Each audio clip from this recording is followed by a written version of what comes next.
So I got the timer set for 5 minutes, and then we'll flip live at 8. Hopefully it's not picking up the audio.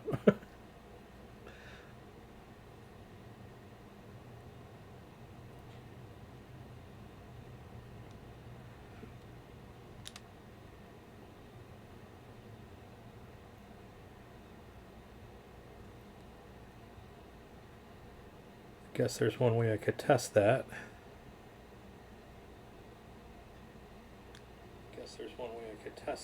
It actually is picking up the audio. That's hilarious. Hmm?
Pretty decent.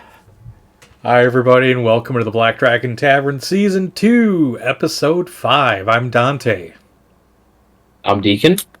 And tonight we're playing Session 2 of Dante's Game.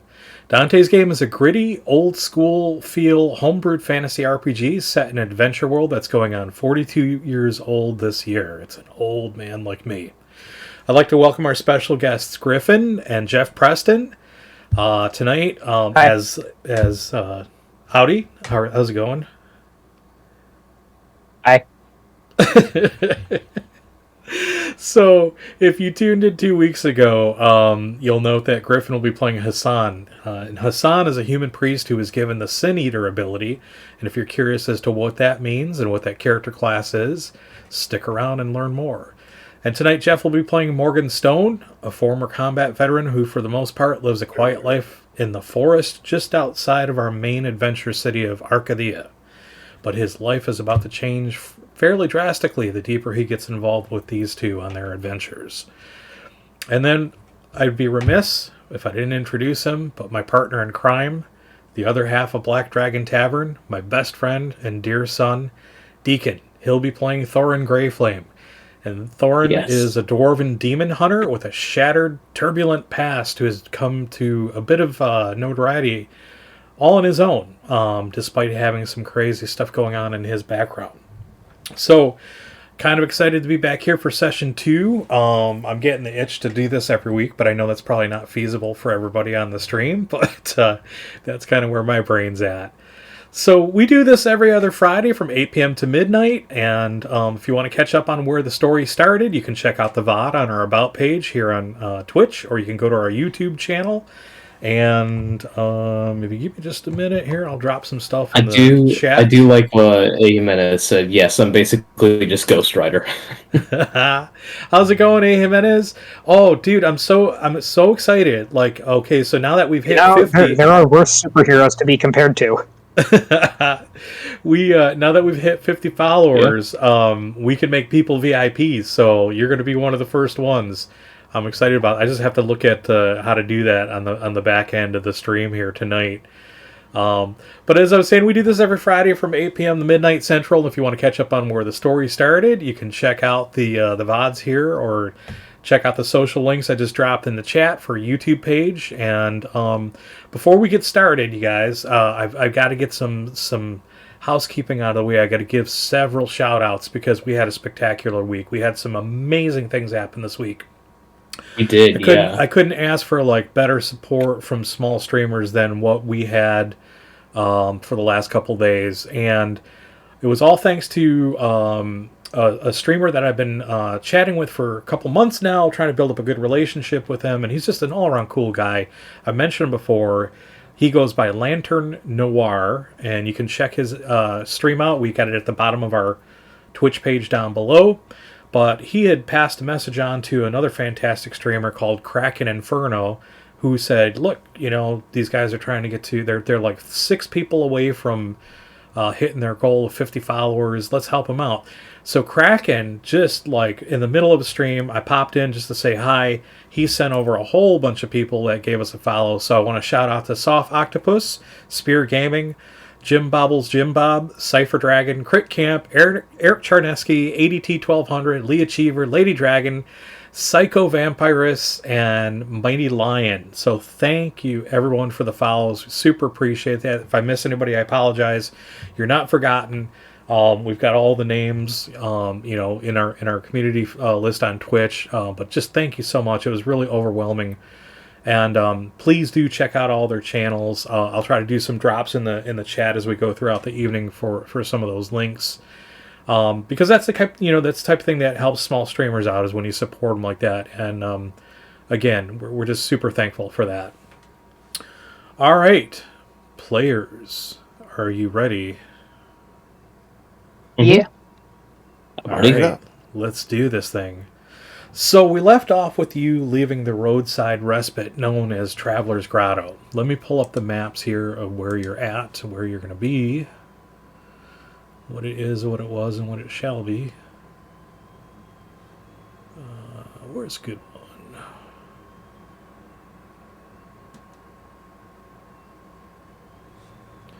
Yeah, we'll go here.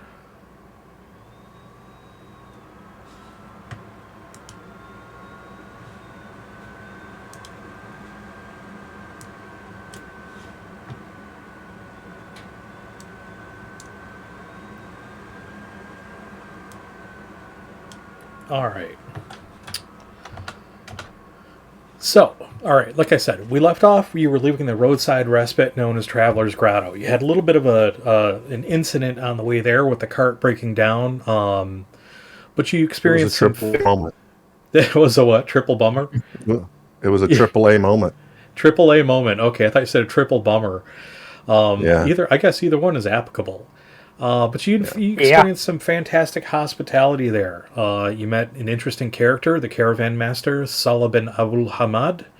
And after the repairs that Morgan and the Wainwright Rufus applied to the wagon, you're feeling pretty good about the remaining travel to Fallshire. So you head out once again on the King's Road South.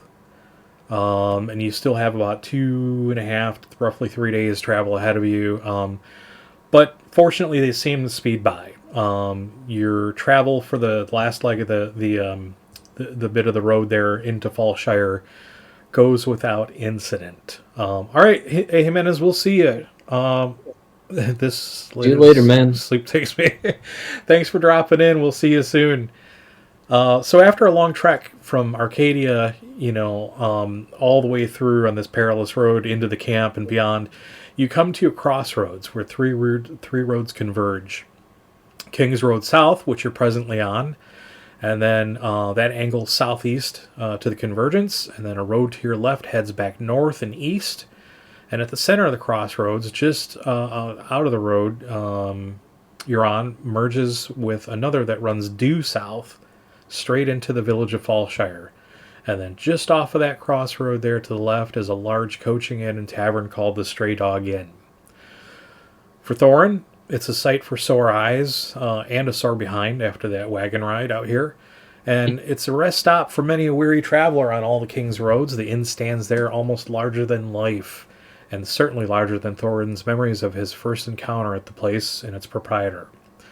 But before you can visit the inn and take in its splendors, you've got to drop off this wagon and the horses at Blixerton's. So the sun's already going down over the horizon, but the town is still pretty active as villagers are going to and about their respective business.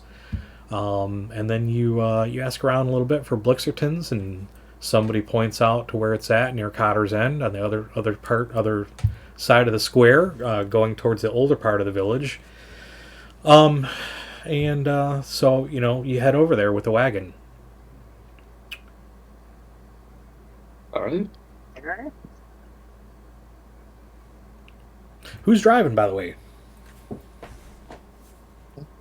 I can drive. Oh, okay. Unless you want to. No, it doesn't matter that much. Hassan's probably had his fill of driving this thing. Yeah. By which I mean he probably drove like twice. So you pulled the wagon up to Blixerton's, and there's a stable hand there tending to some other business, and he sees the wagon and he sees the sort of like burned, embossed logo and name on the side, Gentry's Stables, Arcadia, Andalusia, and he yells up to you. He's like, "Evening, returning some equipment." We are. Good. Just the wagon and the horses. It's all right. Says, did Gentry or his son leave a receipt with you or anything for getting a deposit back? No. He did. Here it is. And I'll hand the receipt over. Okay. So he takes that, he looks at the paperwork, clips it on a little clipboard there, and he's with it in, and that's at 1 week's time. Yep, you're right here on time. It's looking good. And he's inspecting the wagon and checking things out, and for the most part, it looks pretty good. And is any issues on the way in? Did it work out okay for you? We did have a bit of a mishap in the snow along the way. So I'm terribly sorry to hear that. What was that? Just one of the wheels. Had an issue with Completely that. broke. Says, oh my, this is the wheel broke? So they look pretty good to me. Yeah, Yes, we were able to fix axle it. here. Oh, the axle. Okay. Yeah, He we says, were able to get well, it squared away. he says it looks pretty sturdy. He says, I guess if I was taking a closer look here, I'd venture a guess is this front one. It looks a little newer than the one on the back there. Looks really weathered. He says, we'll just make a note of it. I'm sorry to. Did it cost you anything to put you out to have it repaired?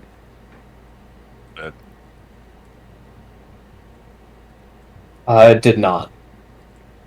We were able to fix it, so Kind of should be scratches okay. his head and says, "Okay." He says, "Because if it did, it's not a problem. We can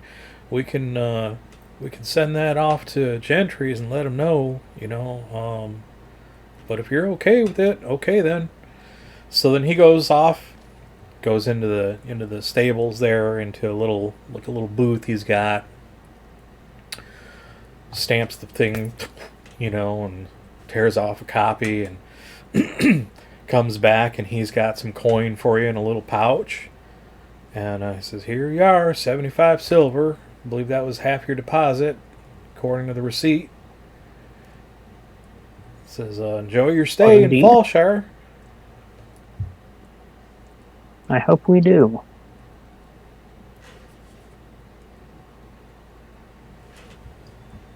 He says, "You're looking for get an her. inn?"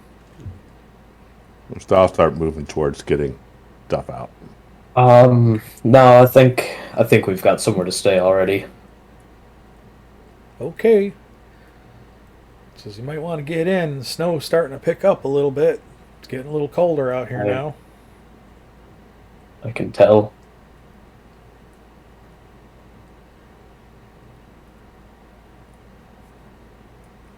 So Morgan's unloading the wagon. Are you two helping out as well, or? Yeah. Yeah. Okay. And then where are you going to go from here? Thorin, you said we already have a place. Where exactly were you expecting that we stay while we are here? If I remember correctly, there's a tavern and inn not too far from here, just on the edge of town, the Stray Dog Inn. I've known the owner before. He's a good man. I'm sure he'll let us stay there. Indeed. If not, then I'm sure we could always take up residence with the local cult of Belial here. I know from experience that they should have a fairly strong presence here. Yeah. They keep it warm and toasty. All right, that one almost got a nose rocket from me. All right, so then I take it you're gonna head to the Stray Dog. Yeah, Okay. and we'll bring our stuff along there as well. All right. Yeah. So you make your way across the square. It's not a far walk at all. It's like maybe 50 yards, maybe a little beyond that. And then you go across the square just past the church, Pettit's General Store. A lot of these places look familiar to you, Thorin, as you're traveling in there. And as you approach the inn, the doors to the inn swing open as a crowd of patrons are making their way out of the establishment, laughing and smoking their cigars or pipes and just generally merrymaking, and looks like they had a good time. You manage to slip in behind them before the doors close and make your way into a large parlor-like reception room where the check-in desk and host station is located. And the cold air you bring in with you quickly dissipates with the warmth of a crackling fire and the well-insulated structure of the inn. Let me see. Pull up a map here for you to give you all a sense of where you're at.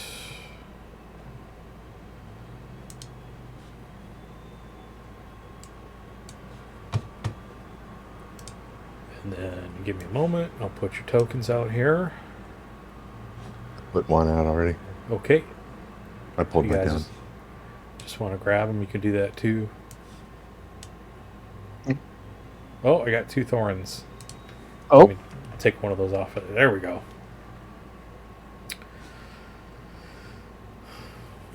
Okay.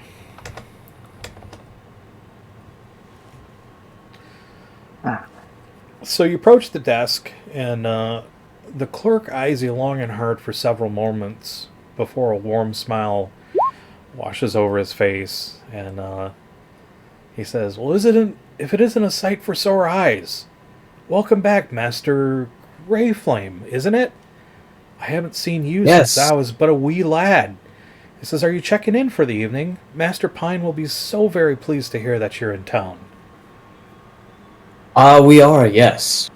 A room or a few rooms up here would be great for me and my companions here. He said, "Absolutely. Absolutely." He said, We'll make sure you're well accommodated." And then you hardly recognize the clerk from your visit here more than a decade ago, but it's starting to come back to you, and he was just a boy then, just a stable hand, about 10 summers, and about a foot shorter than you, and now he stands easily a foot and a half taller than you, and has grown into his half-elven features. So he says, "I'll get the rooms prepared for you right away," and so he turns around and he calls to a porter to come take your bags and your gear and kit and all that, and he gives the porter a couple of different keys. And then he says, "We'll have the housekeepers bring up some hot water fresh for you for the baths there. You might Wonderful. want to shake Thank off you. the cold. Have you just come in from the city?" We have, yes. We just arrived, actually. He says, "That's fantastic." He says, "And how long will you be staying here?" That has yet to be seen.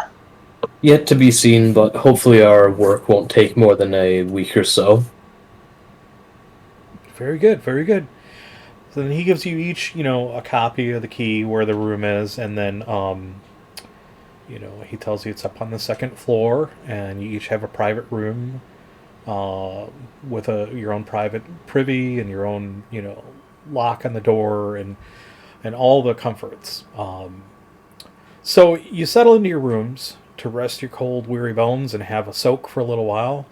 And a little while later, there's a gentle knock at the door for each of your rooms, and it's a porter calling. And he slips a little envelope under your door that's waiting for you once you're done with your soak. And it turns out that they're dinner invitations, and you've been cordially invited to dinner later this evening in the Huntsman's Room Lounge with Mr. Lewis Pine, proprietor, and his partner and wife, Miss Evangeline Delacroix.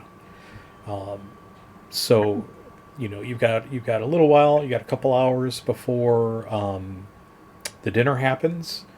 So, how do you want to spend that time? We can just fast travel ahead, or if there are things you want to do, you can do that too. Totally sleeping. Yeah, I think Hassan is going to take advantage of the very nice bed that this place has compared to sleeping in the back of a wagon. Exactly. Fantastic.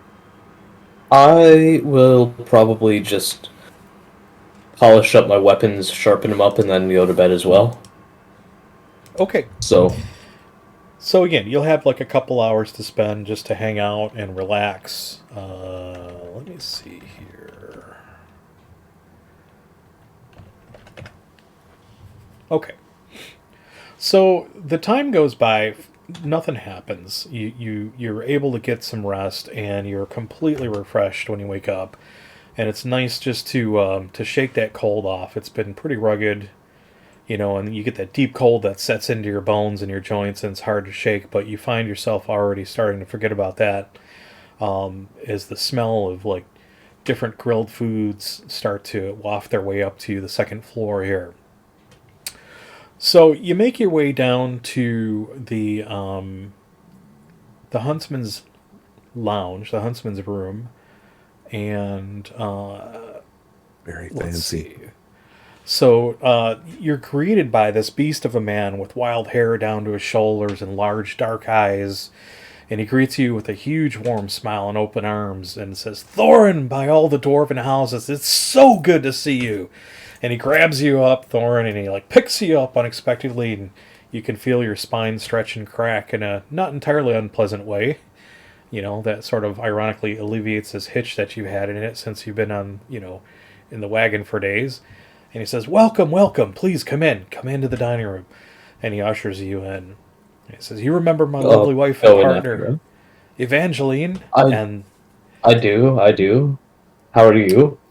she bows her head and says, "So good to see you again, Master Thorin. And your friends, please introduce us." Well, they are and can probably speak for themselves if they would like to. Indeed. It's an honor to meet our esteemed hosts. My name is Hassan. And he Just, gives a slight bow. just Oh, pleasure to meet you, Hassan. Morgan, and I will pay good coin to watch you pick up and have Thorin up in a hug with her little legs. And that's gold.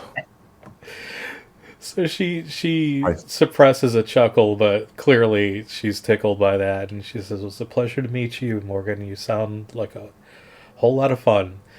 And so she's, this striking figure, just like completely the portrait of grace and elegance, with countenance of alabaster and the aura of an immense but reserved power underneath her cool surface. And she's just stunning to the look, bedecked in all black from head to toe, with some sort of exotic feathers around her collar and the shoulders of her dinner dress. And she says, "Please, won't you come in and have a seat?" So there are some hosts there that are helping prepare the table, and they pull out chairs for you across the table from Lewis, who sits down next to Evangeline, and they push the chairs in for you, and then one of the hosts rings a little bell, and then out comes this train of servers who come around the table and start to bring foods out to you. They're bringing out, well, actually, they start with the drinks, and they've got like just a huge selection of drinks, from wines and ales to spirits.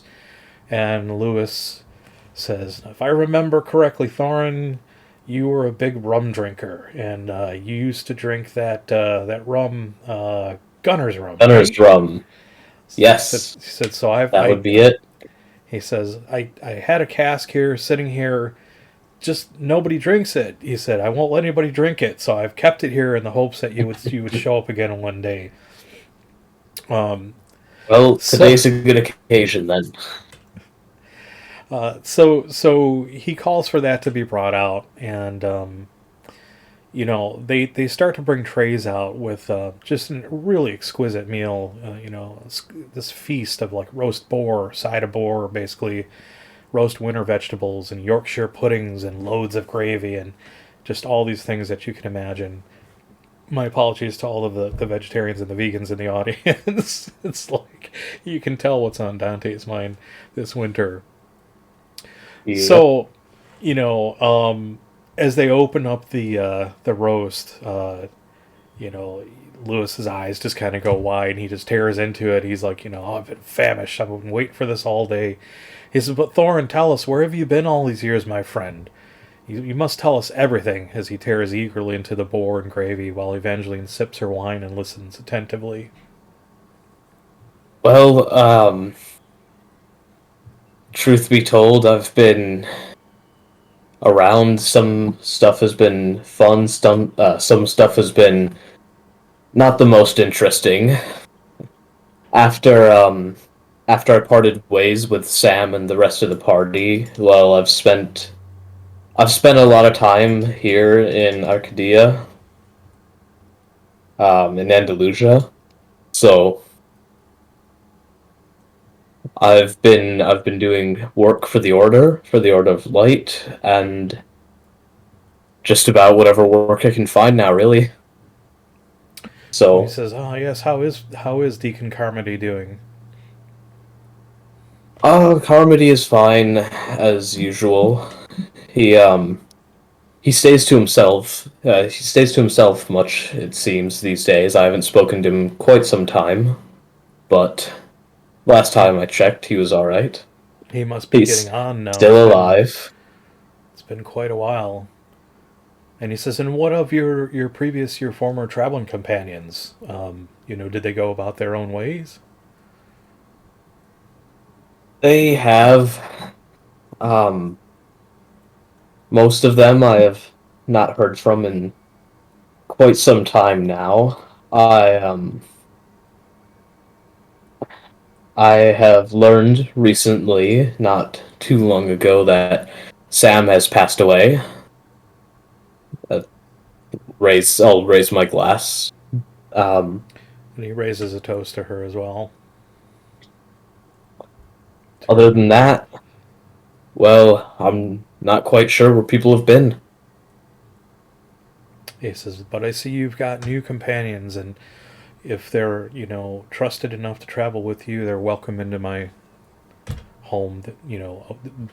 Effectively, like this is his baby, his pride and joy. This inn that he opened up here belonged to his brother. He tells you a little bit about the background of that story, but he clearly welcomes you with open arms. He says, all right. He says, Thorin, we're not men of small talk. What brings you? I haven't seen you in so long. He said, is everything okay? I kind of have an idea of why you're here, but I'd like to hear it from you.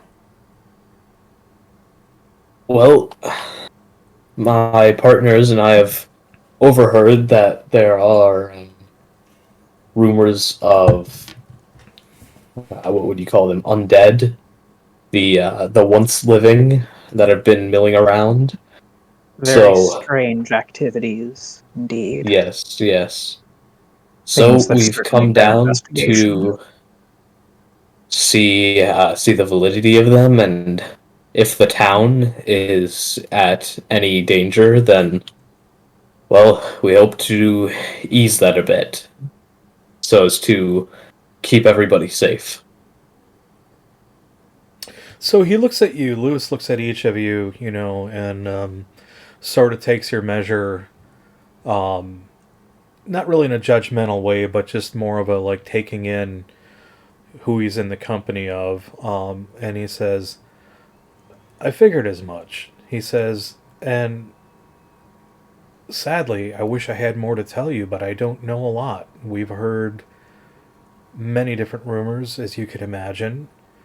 You know how the old rumor mill grinds its grain irregularly, inconsistently, and often incompletely. He says, yes. A good saying. Strange reports of strange noises in the forest, lights in the forest. But again, who knows? He says, the one thing, well, it may be nothing. He says, I did speak with a monk from San Mateo who was visiting recently, and I asked him what, if anything, he knew or had heard about these recent reports. He pretty much confirmed the same things that we're hearing here, a mixed bag of curious incidents, but nothing solid. He did tell me a little bit about the history of the tower and its former king, which is located out where these incidents are allegedly happening. Are you aware of this? Do you know this history? No. Not to that extent, no. For the most part, we heard that there were rumors, inconsistent rumors, but apparently there was trouble in the village, in the town. But driving in, it seemed to look like a village, but apparently it's not in the village; it's out of town at some tower. So this is what more detail would be helpful. Indeed. So this is what I know. We have not had incidents here, but the travelers between here and San Mateo, and from parts south of here, have reported these incidents on the road and during their hunting ventures and whatnot in the woods. Things like strange sounds, sounding like bones, clacking in the night. Nothing has come into the town itself, but what concerned me is this monk. He's well known. He's a very how should I put it, reliable person. Mentally there, he is not one to exaggerate. He's not prone to exaggerate or tell tall tales. And Like he had, hunters that go off and drink in the woods and then hear things. oh, sure, it happens. It happens. Um, but he pointed to this area specifically where a lot of these incidents seem to be centering around or taking place near. And that's what concerned me. The place itself has quite a history. Morgan, forgive me, looking at you and your stature, you seem to be someone perhaps who served. You have the bearing of a military man yourself. Well, once was. I did my time. So he says, so this story may be partially familiar to you, and you'll certainly understand the surroundings. So he sits up in his chair and he leans forward a bit as if he were sharing this dark secret with you all. And in reality, the story he's about to tell you is indeed a dark tale of greed and misfortune. And he says, centuries ago, before the great war below raged on throughout the land, there was a young king who ruled over Andalusia. He was much beloved among the masses and ruled with a firm but fair hand, and he showed a great deal of compassion as well, much like our current sovereign. Legend has it that he was offered the chance at immortality in exchange for a great relic he possessed, but he turned it down at the last moment, fearing it would consume his mortal soul in the exchange. And he kind of looks at you, Thorin, with a sort of knowing look, like, that you would understand. So the sorcerer he bargained with did not take kindly to the sudden rejection so close to the moment that he would possess the relic in its power. So he was so incensed by the refusal at the 11th hour that he cursed the king to immortality and perpetual aging. He then took the king's scepter by force, but when he took possession of it, he realized that it was not at all what he expected or was told it was reputed to be. It possessed no power that the mage could discern with his mage abilities, and in a furious rage he smashed the scepter in front of the king and then abandoned him to suffer alone in his misery with his curse.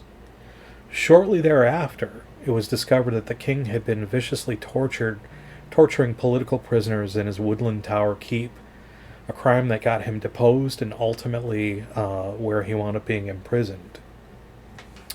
There have been many tales that have passed down through the decades. All are wildly different, but one of particular interest was told by one of the monks out of San Mateo.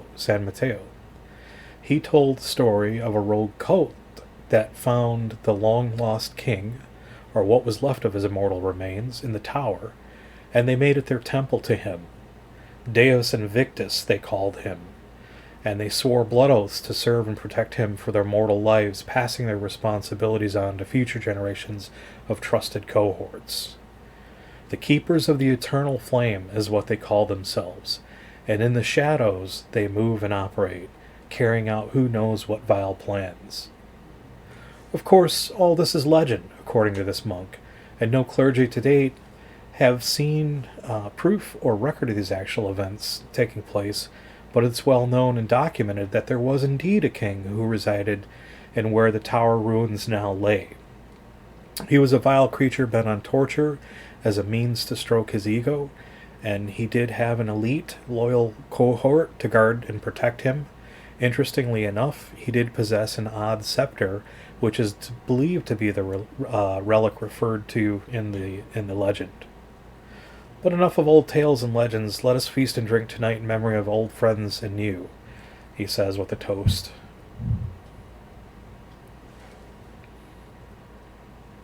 There's always some truth to stories in that regard. He said, perhaps. I've not ventured out there myself to see, the lay of the land or the ruins. It's something that has just never captured my interest. I'm focused more on the goings on of the village here itself.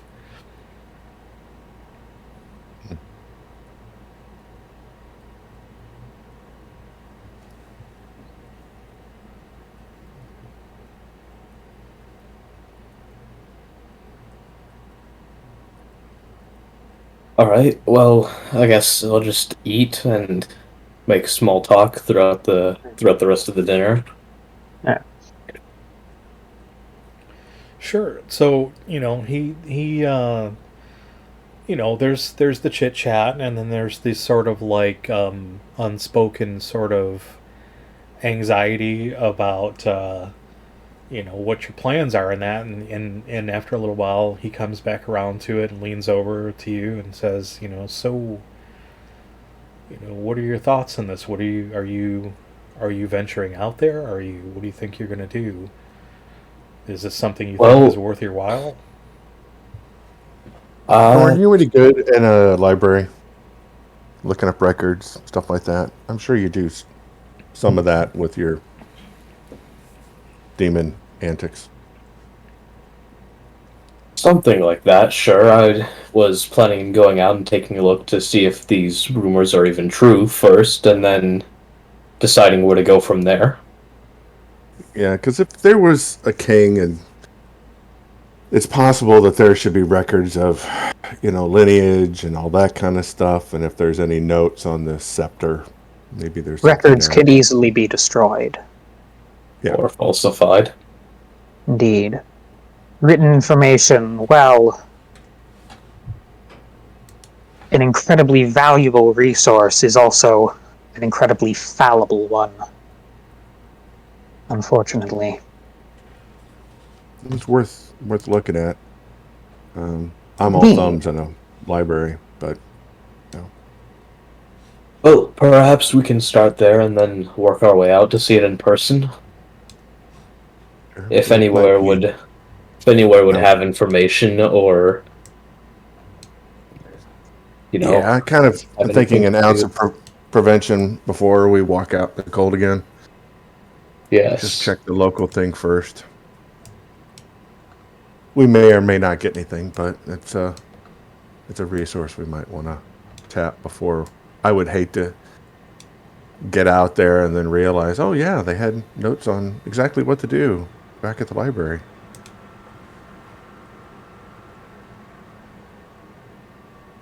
Not that I'm speaking from experience or anything. Where's the other token? Oh, here it is. I see. So, it sounds like you're formulating a plan. It sounds like a good plan. And, the night goes on. The story has each of you thinking now about some of the elements of this. Morgan, that's certainly a good thing to do, is to maybe see someone locally here. But in the meantime, the drink takes over, and the food and the meat coma hits you, especially after the long trek, down from the city. And this is the first chance, other than the overnight in the Traveler's Grotto in the little camp,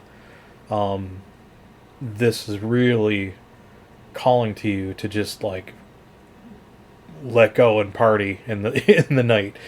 So dinner eventually comes to an end. The evening gets on, and Lewis says, Evangeline and I must retire for the evening. We've got an early morning, up with the business as usual. Travelers coming and going, and it was such a pleasure to dine with you. It was, yeah. Let's touch base in the morning. I hope you enjoy your rooms. If there's anything you need, anything at all, let one of the attendants know. I'll stand up and thank you for your very gracious hospitality. Thank you, Miss Evangeline. My pleasure. Anytime for Thorin and company. Thorin is always in good company, and his friends are welcome here as well. And then so they say make use of the bar, make use of the facilities. We're making use of the bed. And then they show themselves out. They wish you a good evening, and then they show themselves out. All right. So, your rooms.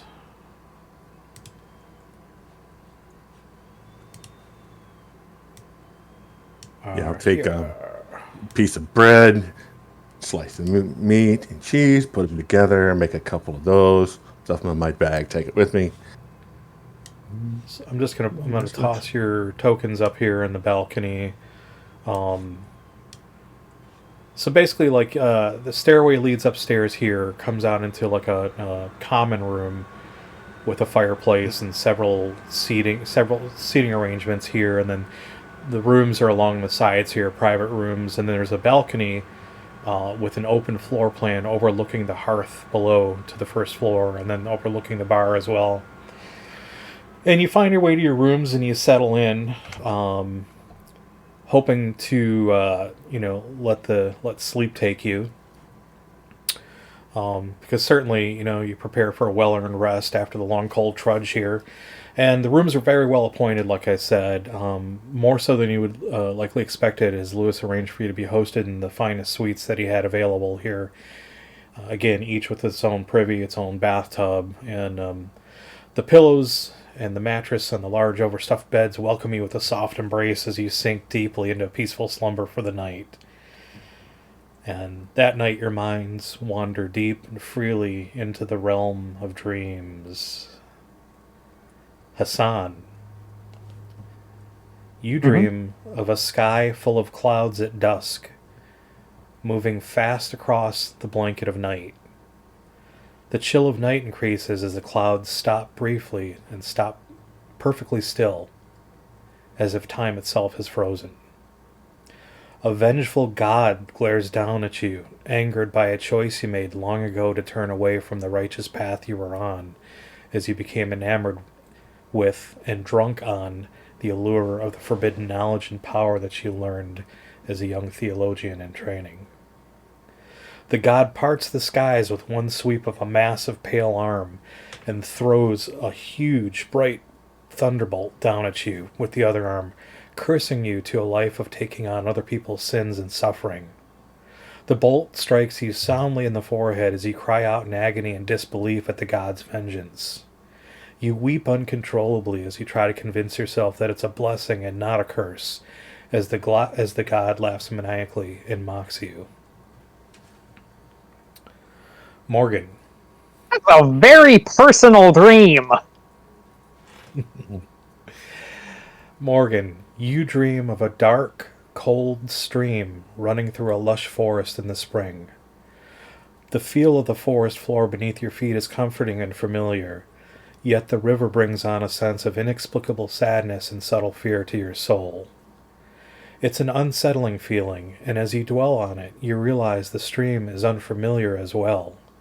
A pale mist sets in, clinging to the forest floor like a light, feathered comforter rests upon a soft mattress. You see what you know to be an extremely rare and unusual sight across the river from you, a white fox. You make your way upstream, constantly watching the fox. It darts about here and there, keeping just ahead of you, upstream, stopping now and then to look slyly at you, unsure yet patiently waiting for you. You find yourself trying to reach the fox, but the stream instills trepidation in you each time you draw close to it to try to cross it. Thorin, you dream of a pale, slender figure standing at the foot of your bed.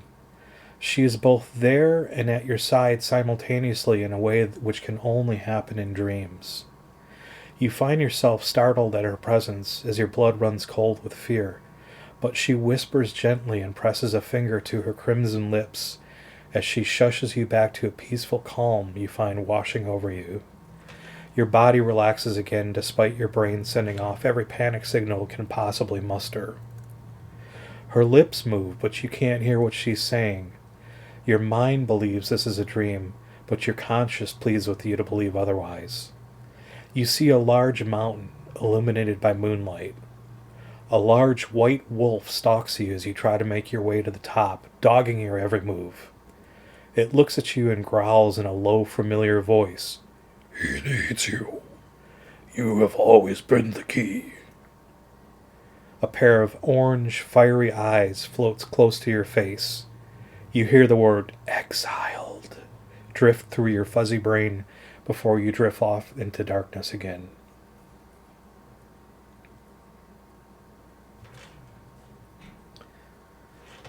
The rest of the evening passes uneventfully.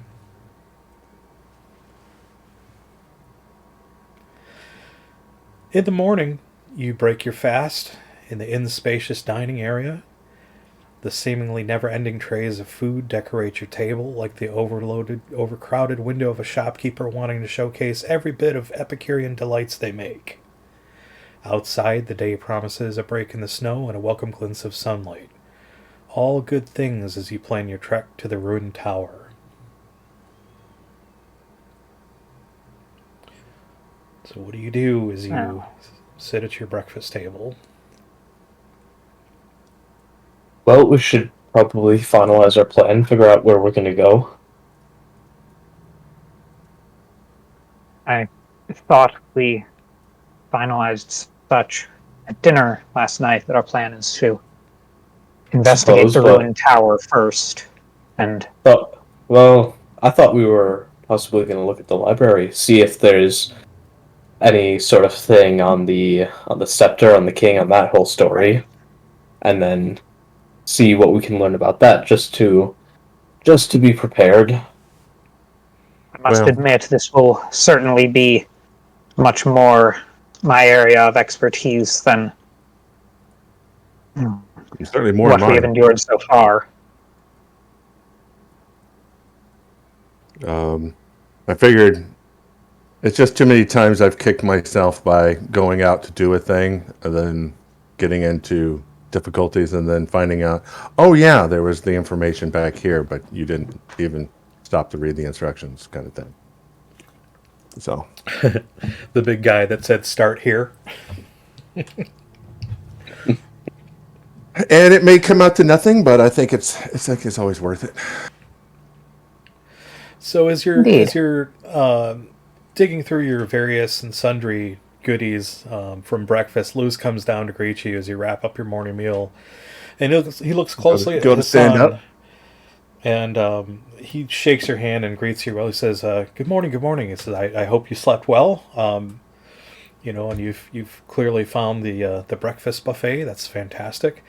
And he looks at his son, and he sort of looks at you up and down, and he smiles warmly and says, "My good sir, I hope you rested well last night. Yesterday evening I was giving some thought as to your sophisticated fashion sense and general demeanor, and if it does not offend thee, may I suggest something a bit more suited for overland travel in this weather?" It was indeed something that I regretted not looking into before we left Arcadia. He says, while enjoying the relative comfort and convenience of horse-drawn transport may have provided some relief for the harshness of the snowy cover, the walk you're about to engage in will have no regard for such refined yet lightweight wardrobe. Pettit's General Store may have some suitable winter gear for you that will no doubt be functional, if not somewhat unrefined. Or, if you prefer, depending on how much time you have before you depart, Marie Duville's crafty couture may have something more along your lines, but best suited for the weather. And he sort of looks over at you, Thorin, and gives you a little crazy grin. And shoots a grin over at Morgan as well. Son proved to be hardy enough to make it here, so. But a change of clothes would be probably wise. Indeed. So Lewis tells you this is not a wagon route, be warned. You're going to have to make this trek by foot, and it's a solid 2.5 to 3 days hike.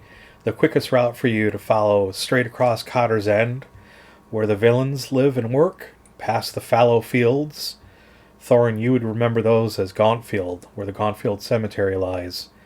Beyond the Deadlands and beyond the old sanatorium, and then on into the southern woods heading southeast. He says, but I have to run now. Actually, he says, Thorin, you may want to stop in the old bell and see Father Moravian. He's getting on now and isn't long for this world.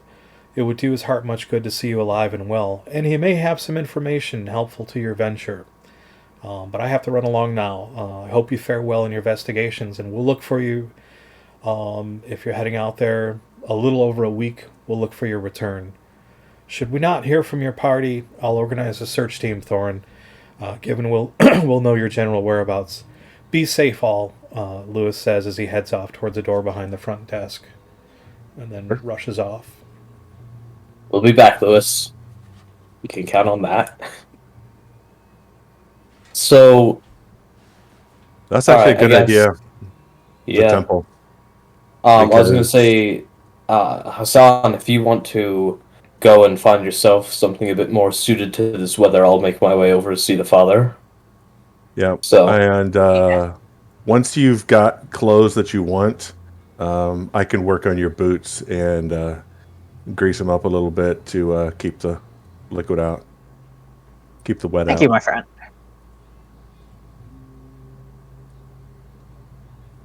Okay. So, then you three are splitting up. Two, are you going to the old Bell Church? And then Hassan, you're heading over to. Are you going to Pettit's or are you going to Marie DeVille's? I'm actually going to sit here at the table and work on assembly, disassembly, cleaning, prepping weapons and armor. Okay. If you come back, bring me your boots and I'll get those squared away. And I'll take care of all your footwear while you're looking up things, doing research. I'm rubbish, but I can get your gear taken care of. Actually, if you have any weapons or anything, I can get you honed and tuned up. So.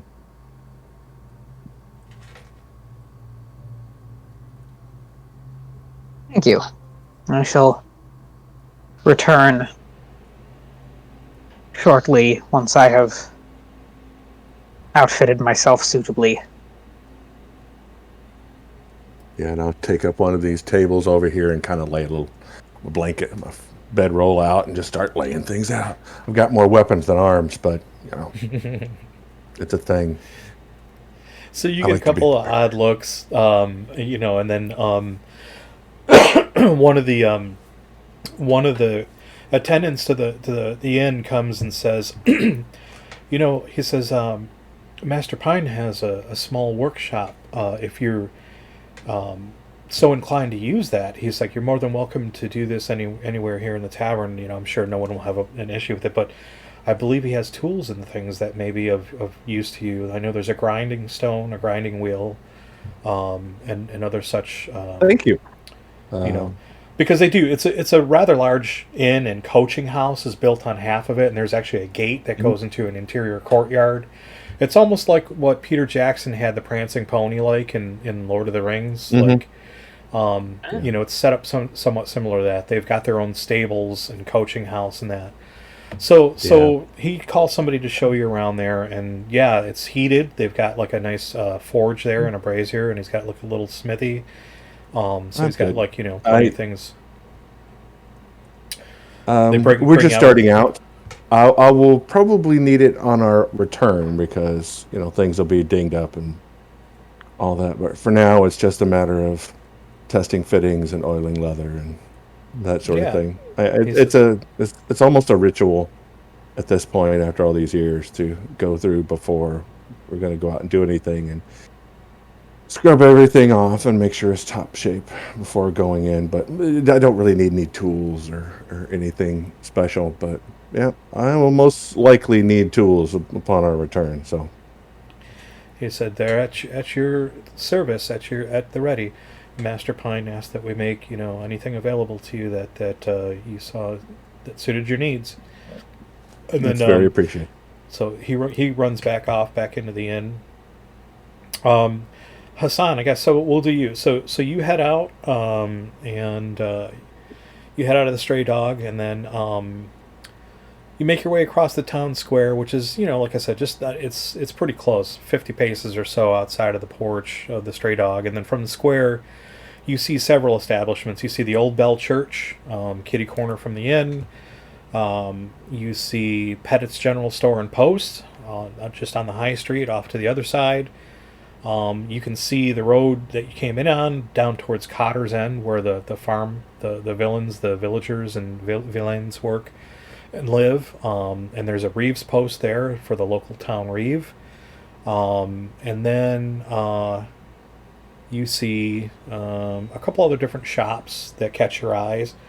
And you make your way. Were you going to Pettit's or were you going to the tailor? There are two different places you could go. The tailor. Okay. So you head up towards the high street, and around the corner from Pettit's on one of the smaller side streets, not too far off the high street, is a little shop called, what did I say it was called? Marie Deville's Crafty Couture. And so you open the door, and a little bell rings, and this woman comes out, and she's got her glasses at the edge of her nose, and she looks you up and down, and she says, "Good afternoon, good morning. Welcome to my shop. How may I help you?" Well, simply put, I find myself a visitor to your lovely town and to this lovely land, and find myself rather underdressed for the weather. And as the purpose of my stay in this town will require me to be doing much exploration and travel out of doors, I have come to procure more suitable vestments. She says, "Indeed, and you have come to the right place." She said, "I can see a gentleman of your refinement and taste is used to some finer threads." She said, "Just let me take a couple of quick measurements," and she pulls out a tape measure, and she turns you around and has you stand in front of a mirror. She measures across your shoulders, she measures your sleeve length, your collar, the whole thing. She gets all the measurements. And she says, she says, "I take it you're not, you're more a gentleman of the scholarly sort or leisure, rather than that of one who partakes of making their living in the outdoors, but you will be exposed to the elements, correct?" Yes, I am a man of the cloth by training, but my studies and my journey have taken me far and wide, and now they have taken me here. She says, "Excellent." So then she goes off. She says, give me but a moment. And she goes off to find some things that she may have ready-made on the rack that could use a little bit of, stitching here and there, or a little adjustment here and there. And after a few moments, she comes back with some fairly solid gear for you. Some really heavy gauge woolen trousers that will keep the elements at bay. They're lined with another type of material, and she comes back with a double layered sort of like it's like almost like a tunic, but then there's almost like Jeff, what's the padded, is it gambeson? Gambeson, yeah. Like a padded gambeson type of a vest that goes over the top of that. That's suited more for really gearing up in the winter and really buckling down. And then she comes out and she brings you a pair. She brings you this fantastic coat that's made of furs, and she brings you a pair of gloves, heavy fingered gloves, not mittens.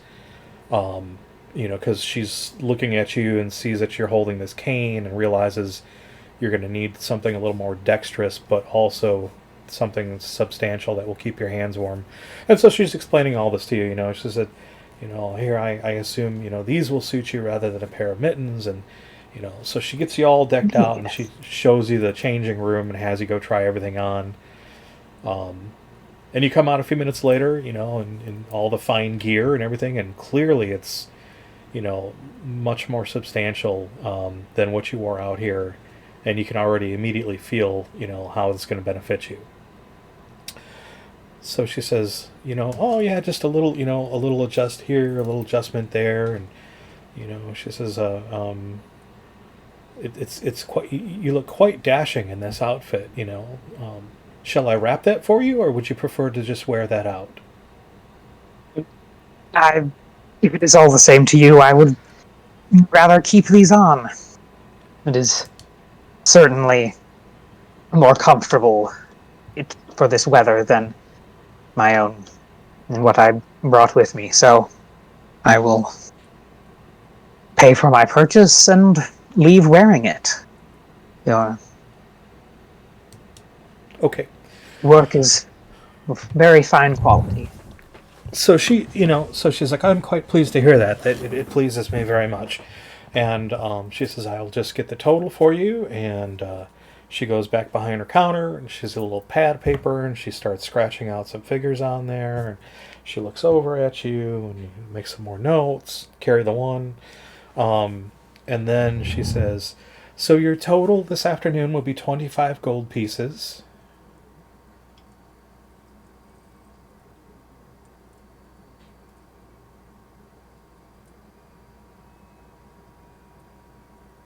Very good.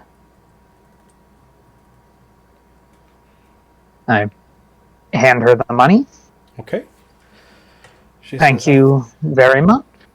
You're quite welcome, and I appreciate your business. Do come again if you're in town, and let us know if there's anything that you can, anything we can do for you. In need of... So you can just adjust that right out of your character sheet there. I just checked real quick. I am ever in need of new clothing, and I'm in the area, I shall certainly pay you a visit. So you step out onto the street feeling like a new person in your winter gear here, much insulated from the elements and feeling much better about this whole thing ahead of you. So are you going to head back to the Stray Dog and catch up with Morgan? Yeah. Okay. So you do that. You make your way back over there, and then Thorin. In the meantime, you were going over to the Harvest Chapel, right? The old bell church. Yes. Okay. So you make your way over there. Excuse me, across the square, and the church doors are closed. They're not locked, but because of the elements and everything, they keep them closed during the winter. And you open the large church door, and it opens with a little resistance and a little bit of a groan on its ancient hinges. And you enter the chapel, and you have a flush of memories coming back wash over you from a little over a decade ago when you were last here, and when you last interacted with Father Eustace Moravian. And you enter the chapel, and you smell the smell of beeswax candles, and their votive candles are lit on both sides of the transept and the aisles. And there's a long aisle ahead of you lined with really old oak pews, and at the end of the aisle towards the nave is a small dais raised, an altar on a raised dais, and you see Father Moravian there, just tending to whatever it is that he's doing over there. And you make your way down the aisle, and he seems to be sort of like real deep in thought or prayer, and he's going through some pages of a book in front of him, which you assume is a holy book. And he kind of looks up at you. Hold on 1 second here. I had to plug my headphones in. They're about to die. Oh, okay. So he looks up at you from his tasks, and he strokes the whiskers on his chin, and he looks at you really long and hard, and he says, I know you. I've not seen you in quite a long time. Give me a moment.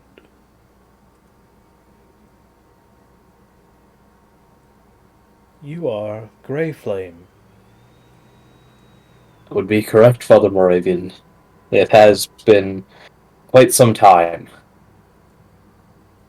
It's so good to see you. What brings you back to Fallshire after so long?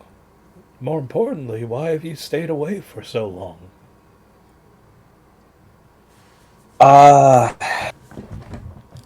Just back in town, and to be quite honest, the reason I'm back is because we've been away for quite some time. I've parted ways with Sam and some of the others that I traveled with, and I've taken quite a bit of time. I've tried many times to go back to my homeland. I've gone elsewhere, and as much as I would love to come to Fallshire, well, memories of what happened last time when we were here staved me away. Was not the most pleasant visit. Understandable, understandable. And I trust you've seen that the village has grown exponentially since then and prospered. Quite a lot indeed. We've done well to try to forget the past, bury the dead, heal those who remained, those who loved, those who lost in that tragic incident. It's true, many people don't speak of it anymore, but they don't forget. Every now and then they're reminded of that event. But the gods have been good to this village, and they've smiled upon us, especially under the care of Lewis and the inn. He's done so much for this community. He's given so much back to it, looking out for it. And even John Reeve, looking out for the town. He's well loved. You may remember him. He was a young lad when you were here as well. I do. That sounds quite like Lewis to do that, having known him. He's a fascinating individual. Fascinating. It's as if he never ages. He and that lovely wife of his, Evangeline. It's like they never grow a day older. I myself am getting on, as I'm sure you can see. And he lets out a little chuckle, and he says, Come, let us sit. And he walks around the altar, sits down in a pew with you, and clearly he's having a hard time moving around, and he says, this cold gets to my bones, and he says, It does to mine. He says, but tell me, Thorin, he says, I can see you look like your soul is troubled. What brings you here? Well, to be truthful, Father, I've just come from the inn. Actually, I've spoken with Lewis. We dined with him last night. Lovely. And he told me, since I was back in, that you were going up in years, and since I'm not sure when the next time that I'll be back is, I wanted to stop in, just to talk. It's very, very kind of you. You always did show the propensity of someone with an immense heart and compassion, and for that, I hope that light shines upon your path as you travel through this world and into the next. And he says, Thank you. but is there more? I can't help but wonder. One hears things. One does hear things. I've heard rumors that things are happening around the town again. All manner of foul things of the dead, the once living, coming back to life. Undead roaming around on the outskirts of the town, in the forest, in the fields. And such a village such as this, one that I am very close to, can't stand to see it or its people in any sort of danger, so I've come to see if these are true. Indeed. He says, I'll tell you what I know. I haven't spoken to many about this, and I feel guilty for not doing so. But the brothers from San Mateo do stop in from time to time to bring good word and good trade from the monastery there. And they help out the old bell here.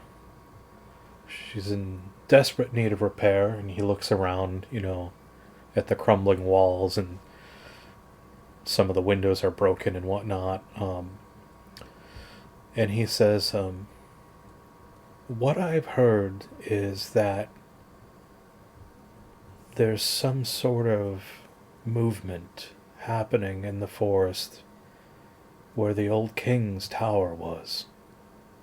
Some say they've seen the bones walking in the king's armor. I do not know if this is true. None of the clergy can attest to it.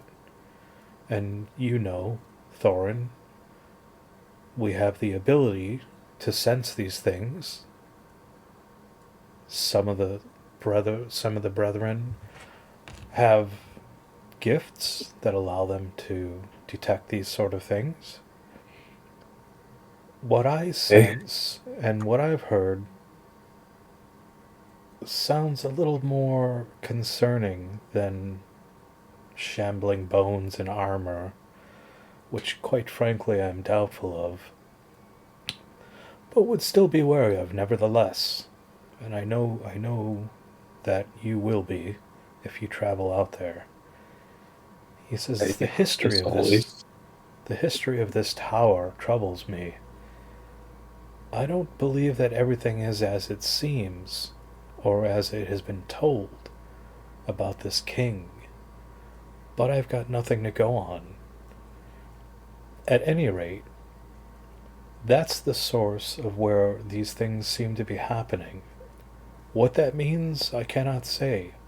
Maybe somebody has inhabited the tower, using it as a base of operations to carry out who knows what. He says, but it hasn't made its way into our village, thank the gods. He says, I wish I had more for you to go on, but everything that I know tells me, based on our brothers in San Mateo, that is the area in question indeed.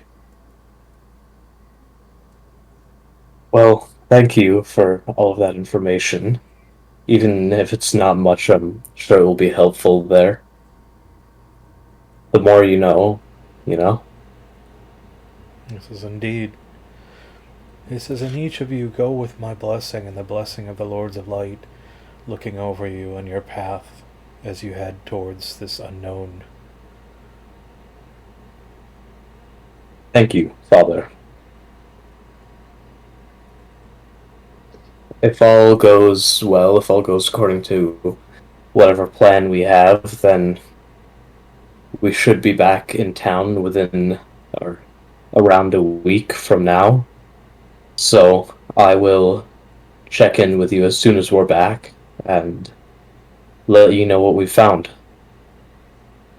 Very well. So be safe. And then Thank you. He gets up and shakes your hand and walks you to the front door of the church. Okay.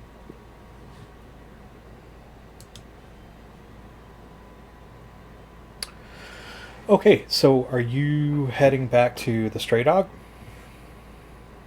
Yeah, I'll head back. Okay. Yeah, while Hassan is off doing his research thing, I'm just basically going to, take the shoes and basically take it, melted down fat, and work it into the uppers and the soles and all that. Just get it so it resists the weather. Looks like he got himself some sort of a coat that's made up of furs, and it's a goodly Many of the furs have like more than one layer. Like you've got some beasts that shed water. You can hose them down with buckets and buckets of water, but they don't get wet underneath, and they can survive in the winter getting wet because the under layer is very oily. So they that should work nicely for them. So we should be in good shape, and then just kind of oil and hone all the things. Since we're looking like we're going to be dealing with undead and probably skeletons and the like, I'll make sure I have the hammer ready to crack some bones. We'll just wait for folks to get back. Okay. And so while you're working in the shop there, I'm actually working right there in the main room. oh, you're still there. Okay, you're still in the main room. Okay. Yeah, but I don't need to use the shop. Okay. Plus, I want to be able to see who's coming and going. So while you're doing that, like somebody comes down from the upstairs, the second floor there. Clearly, it's one of the patrons there, and they walk up and they toss a pair of boots on the table, and they say, "When you're done with that, please see that these boots are polished as well. I've got places to be, but don't get it on the laces, mind you. Do not get the polish on the laces. The last person that polished these got it on the laces. And you look like you're doing an okay job there, but I'll be back in 3/4 of an hour." Very well. Mm. And then they make their way off. Oh! And instead of greasing the upper side, we grease the bottoms, which are smooth. As soon as he hits anything, it's going to shoot out from under him, and he's going to land on his ass. Okay, so eventually everybody converges on the stray dog. You're back there. It's the following morning from the morning that you arrived. Still morning-ish. It hasn't hit noon yet. What are you guys gonna do? You gonna get out and about? You gonna head out? Do you need to collect up anything? It's gonna be about, like, again, you could probably force march there in a couple days, but it's gonna be a solid at least 2 days, 2.5 days, 3 if you're really taking your time. It's off the beaten path. If we've got half a day, let's use the half a day. Then it'll just be 2 days. Ish. Yeah. Mm-hmm. Seems prudent. Okay. Mr. Hassan, looks like you're proper fitted out, looking like a Northman here. Indeed. Did you guys Not find a style anything? of dress I am used to, but quite a lovely. We'll make a barbarian out of you yet. I would rather you not. Did you guys find anything useful? I spoke with the father down at the bell, and he seemed to have said the same thing that Lewis had to say. As it seems, the tower is our best place to look for now. Yep. So, As we expected. Don't need to rub it in, Hassan. I mean no offense. I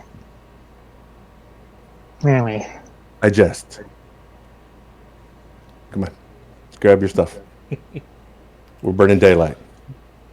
Indeed. Okay, so you gather up all your kit, and you decide to head out. You make your way out of the Stray Dog Inn, and you look back at it one last time, slightly sad that you've got to leave behind the warmth and comfort of this magnificent place for yet another week, minimum. And then you make your way through town. You're going to head towards Cotter's End, sort of like the opposite way that you came in. Again, these are areas where they've got a dark past and some pretty rotten history. So you get through the town square and you go past the church. You start to get to the more... It's a small village, but it's built up really quickly.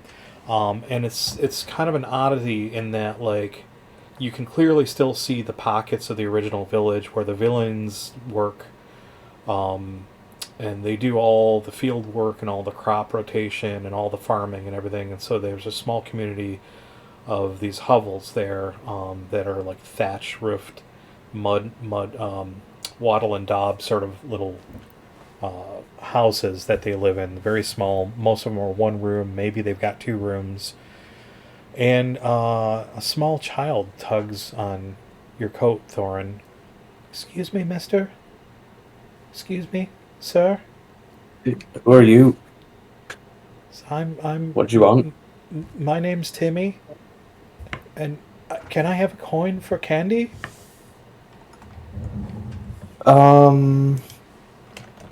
Yeah, I'll toss him a silver piece. Thank you very much. So, and he looks at it and he eyes and he smiles real big and then he runs off. Give me a We might want D20. to pick up our pace. okay. Gonna have to go chasing after a kid here. 3. So you feel warm in your generosity of giving this young lad a silver coin, and the world is a great place as far as you know, and you go about your business. I would like to make a check, just, out of pure curiosity. I want to reach down and feel for my coin pouch. Okay. It's still there.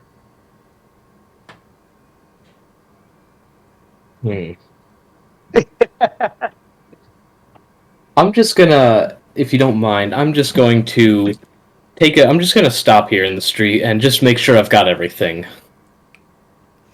Okay, what does that mean exactly? Are you going to go through Everything all your shit? You're that gonna I open up normally your have. bags? Yep. If there's something that I know he would not be able to get, like if I've got some lockbox that's locked and buried down in the bottom of my bag, I'm not going to go through that. But anything that he could get to, I'll just double check, make sure it's there. My weapons, my bolts, my anything, jewelry.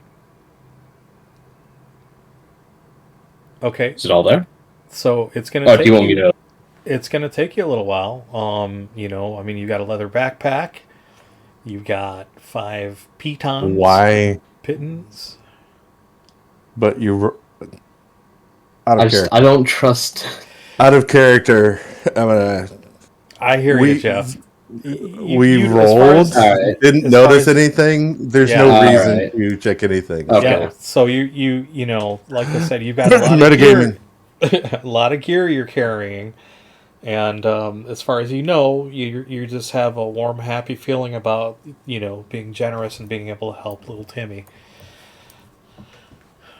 Later on, you may wish little Timmy fucking died, but, you seem to be okay right now. Okay. So you make your way through Cotter's End. You make your way, you start to head into the Gauntfield area, the Gauntfield Cemetery. And this is also known as the Fallow Fields, and this is an area where the villains moved closer to the center of the village because there were some bad things that were happening out there for years, and so all the crops went fallow, and like even the birds wouldn't fly there for a long time. So the area is very bleak and desolate. And a little further up the road, like a mile or two up the road, right off to one side, set back in a prairie. With lots of overgrown prairie plants and whatnot, and flowers and bushes and things, is a small, it looks like a single-story, spread out building. And that's the old sanatorium. And as you see it, Thorin, you start to get chills up your spine, remembering some of the events that happened there. Mr. Hassan, what kind What's of that? weaponry do you have? Me? Yes, Mr. Hassan. Oh. So, I must confess, I do not carry physical arms. I am rather dedicated to avoiding physical violence wherever necessary. I prefer to solve things either with words or through the grace of the powers above. And I will confess to having a degree of magical proficiency that is indeed far from useless in a combative setting, but I prefer to leave my skills to conflict avoidance rather than to end conflict through violence. Right. It is, Okay. I'm sure, So as less we're going to be than dealing with you would. probably undead, there's kind of a rule, all right? If it's fleshy, cut it, stab it, all right? If it's bony, you crush it. So you can. Indeed. I've got a. I'll let you use my sword if you want. If you end up being in a dire need, I've got a dagger here you could probably use. We can probably make you a pretty good club if you need it. Well, just as a backup in case, you find yourself at need. Thank you. I'll square you away. And I'm pretty sure you'll keep us alive. So I will do my best. Would hate for our journey to be cut short.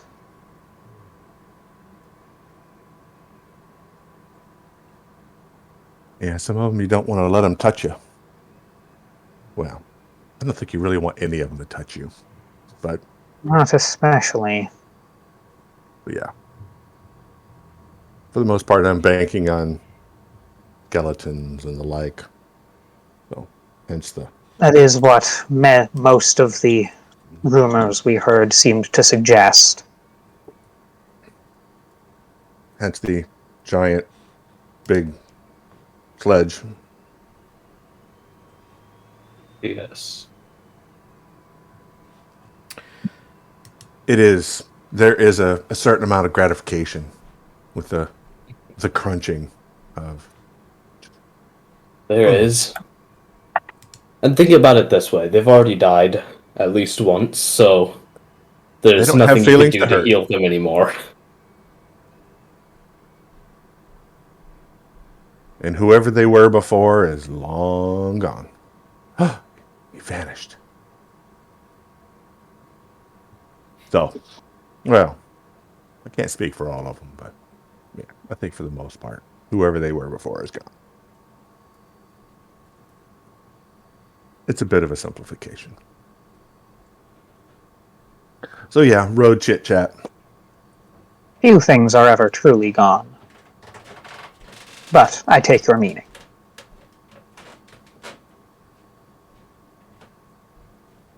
So you travel on through the rest of the afternoon, and into the early evening as dusk starts to settle in, and you make pretty good time, because there's a road for most of the ways out of the village, and then it splits off, and you kind of have to go the opposite way, from where the road leads down towards San Mateo, and then further south to Cadiz, to the southernmost tip of Andalusia.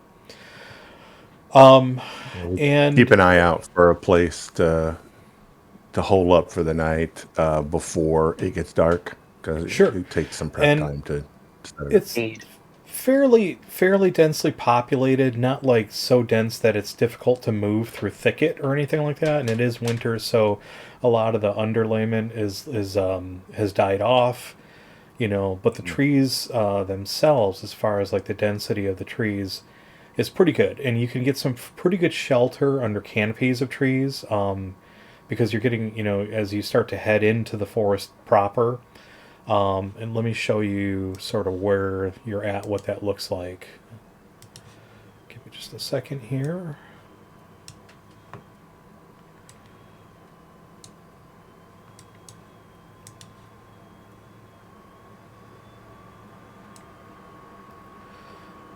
Huh, oddly, I don't have that on here. So, Oh. Okay. what's that? Never mind. I was gonna say if I was supposed to be. I just realized if I was supposed to be rolling perception there, I didn't add any of my bonuses. Oh, Don't think it would have done me much good, but I gotta remember that I have to add those on here manually.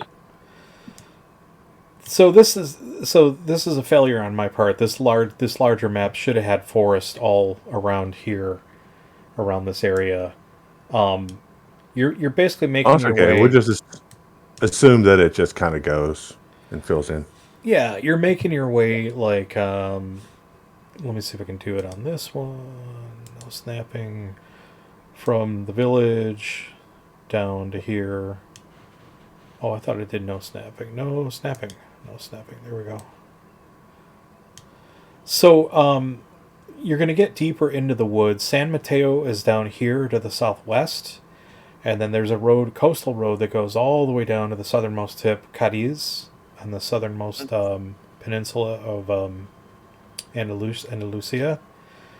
And then there's the village of Fallshire, and the ruined tower sort of lies between. This is Medes, the swamps. Down here. Oh, no, up here. Yeah, right here. The swamps are up here. Got it. Sorry. I've got a little armature that holds my camera up, and that's exactly... It's like, okay. Oh, yeah. It's thin, and it doesn't cover much, but it covers just that one spot. It's like driving, and you can't see past the just outfield. enough. Yep. So, What were you going to say, Hassan? No, I was just saying, having the thing that you need to look at be directly behind. Oh, yeah. Something that's how it works. quite annoying. Okay. But yeah, so it seems to always happen. What I'll do for purposes of the location is I will pull up just another map here. And then...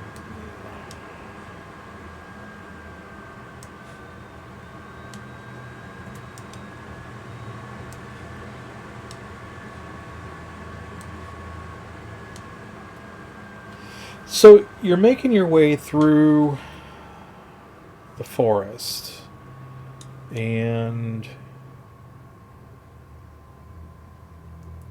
you're hitting about the limits of where you can safely travel. You know, unless you want to do this by torchlight, you could do that as well. You could travel through the night, but if you think you're going to break camp somewhere, you know, it's probably a good time to start thinking about doing that. As sun's already going down, temperature's dropping a little bit. And, you know, maybe a little fire would help warm your bones up a little bit. Yeah.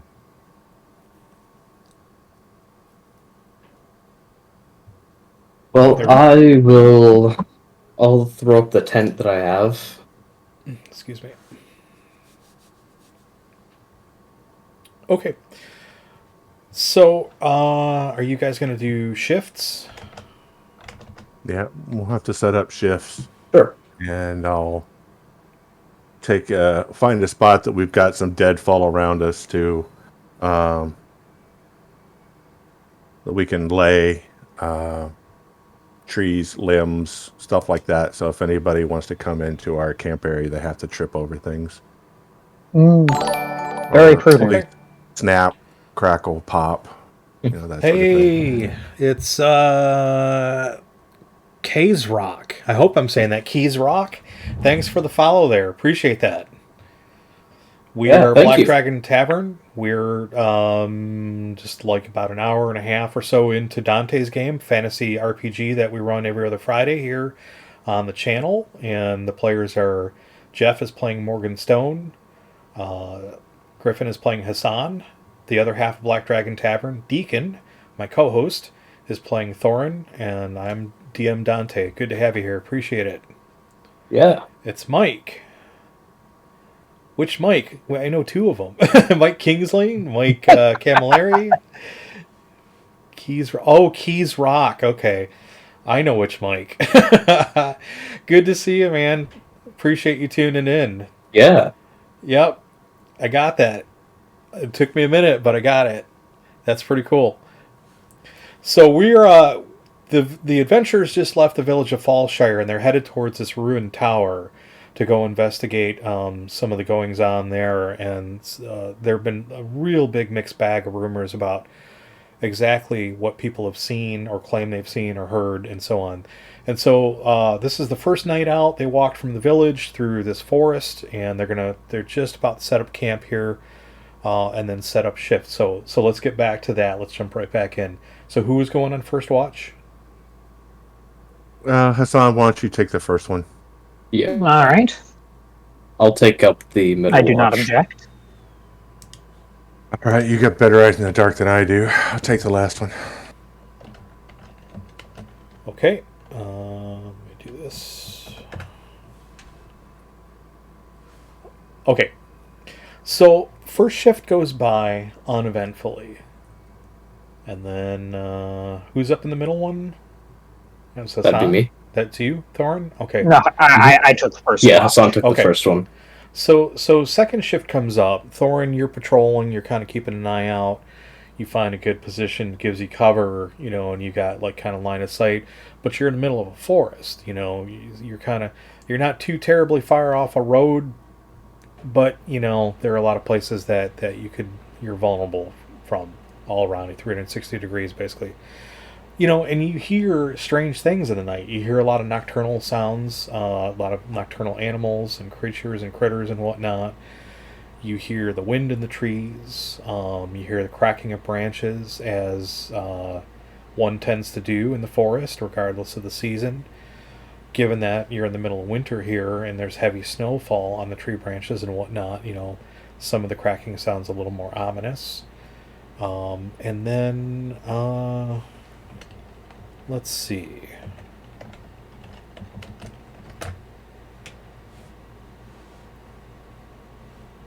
You think you hear the sound of a twig snap nearby. Okay. I am going to look around wherever I thought I heard it. Okay, give me a d20. Give me a roll, a save versus perception. Okay. I was gonna say, is it like just a straight up D20 or is it a perception one? Yeah, save Because versus that's perception. gonna have to change what I roll. And then any bonuses you need to add to that. Okay, so you just made it. I just about made it. Just made it. So you are not quite sure if what you heard was at the ground level, but you heard something that caught your attention. It was enough to catch your attention and put you on guard. Let me check one more thing here.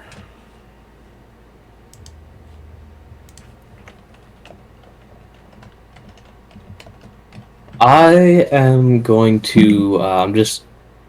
While I'm waiting on you, I'm gonna have my hand on my sword, ready to draw it, and gonna raise my torch a bit. At least I assumed I was using a torch.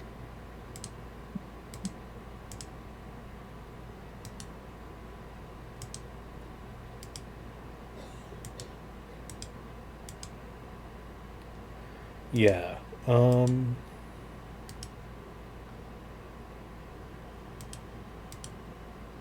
Okay, this is really weird, guys. I'm having a little bit of an issue here where my resources aren't showing up in Roll20.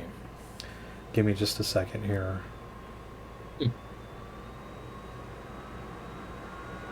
Weird.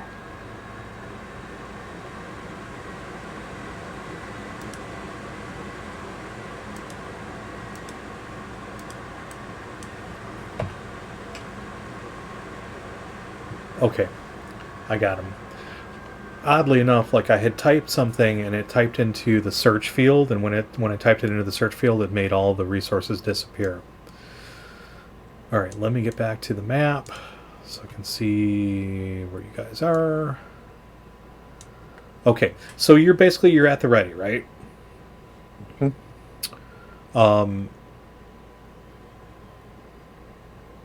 Is that all you're doing?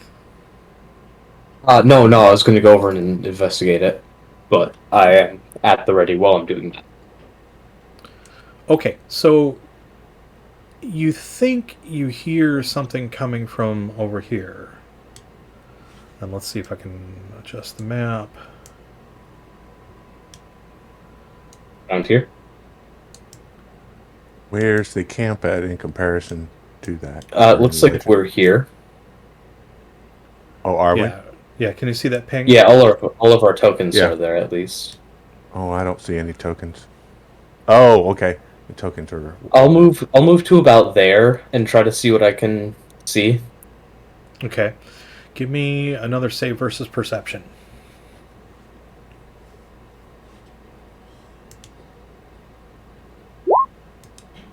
Oh, hold on.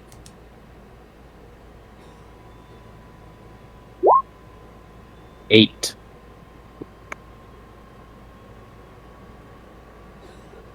Okay. You don't hear anything. You move a little closer and you don't hear anything and you don't pick up on anything in that general area. Alright, I'm gonna head back to camp then. Okay.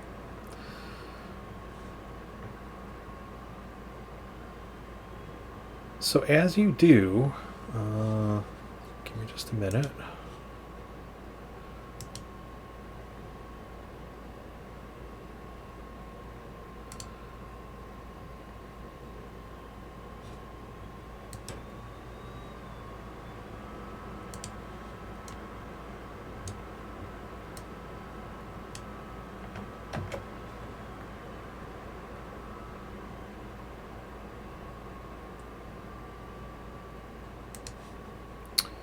Give me 1 minute, guys.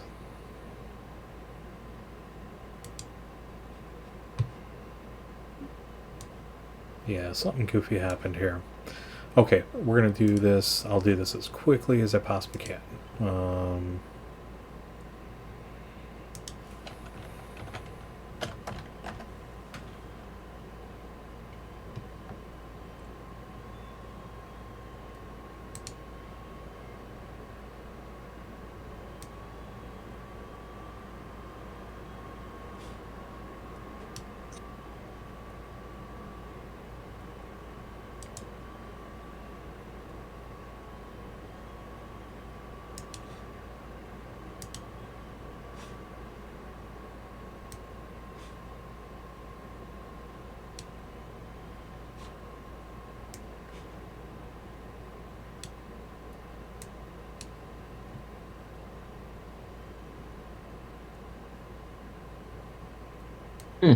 That doesn't look good.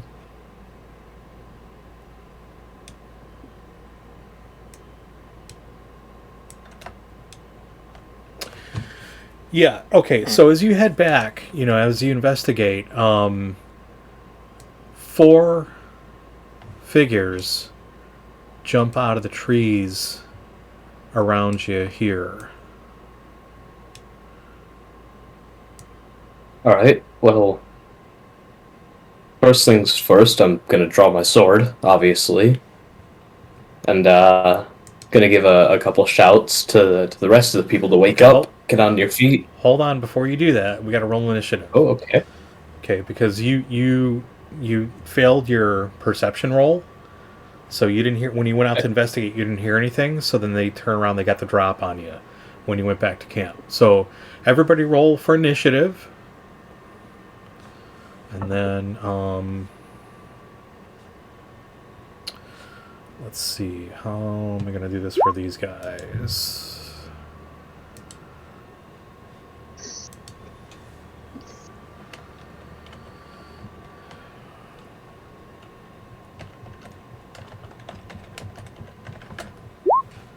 That work? Did the one I do work? No, it said there was an error there. Something seems to be wrong with the above roll. It failed verification. So should I just do it manually then? No, you should be able to just hit the button on your token action. Well, there shouldn't be any pluses in there. What I did, but Did you click your character first? Your token? yeah, first? I did. Yeah. And it's rolling that, but it says no attribute was found for @ selected initiative bonus. So Oh, well, it looks like it Yeah, it popped says up that there. for mine too. Okay, Mine I'll works. Looks like check it into just that. popped up, so. I'll check into the air later, but everybody showed up here. Like you rolled a 19, Morgan rolled a 16, Gryphon rolled a 12. And then where I'm kind of a little behind the eight ball here is that the bandits that I Guys did aren't have going out in. here, they don't have they didn't have their thing set up. So give me just a minute. I'm gonna try to roll. I'm gonna see if I can do how I can do this to get them into the turn order. Let's see. Where I'm going to use your character as an example just because you've got that macro set up. You can just make them go last. They got an 11, so. Yeah, I'm going to roll. All right, let me do that. I'll roll one more for the last one. You got a 5. Okay. So I think I got an 11 and what was the other one? 11, a 10, and a 5. So it's going to be you 3, and then they go. Okay, so Thorin, you're up first. What do you do? Well, I will do just that, actually. I'm going to... Gonna give a... I'm gonna draw my sword, and then I'm gonna shout out while I'm doing that, like, hey, wake up, on your feet, grab your weapons. You know, we're being attacked. Okay. You can do that and still take an action because that doesn't really require a whole lot of time just to shout, to alert your companions. Alright, so, I'm actually not really going to take an action. I'm just gonna kind of stand around the tent and make sure that they're safe while they're grabbing their stuff and still kind of waking up and getting out of that haze. Okay. So Morgan, you're up next. Give me a save versus con. Let's just see, or save versus perception. Let's see if you come to, and then add whatever your bonus is to your roll.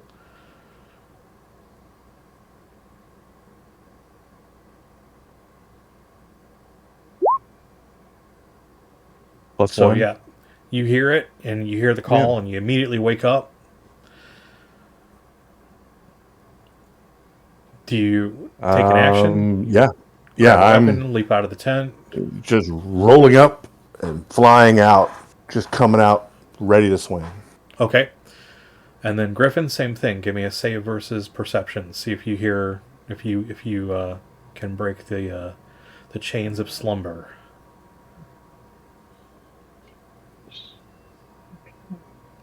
Right.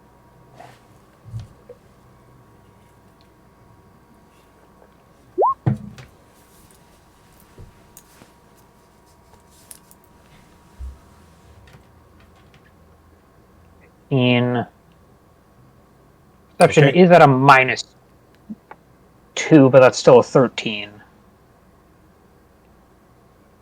Your perception is at a -2? Isn't it? I don't know. I mean, do you have like is it below 10? It's a 7. Oh Yeah, yeah, it's a 7. you get a -2. Yep. So you rolled 15. You're at a 13. You still make it. So what do you do? Do you do the same thing? You leap up? Yeah.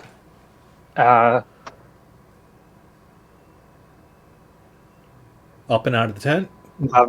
Yeah. Okay. I'm tent looking around, seeing if I can get a grasp on what all is going on here. Okay.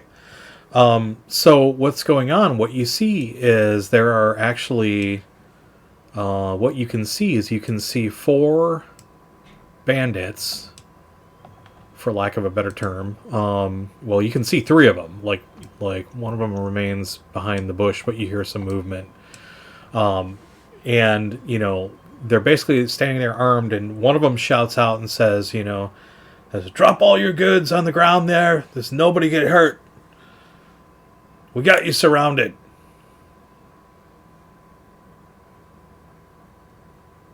We look like frickin' merchants to you, boy.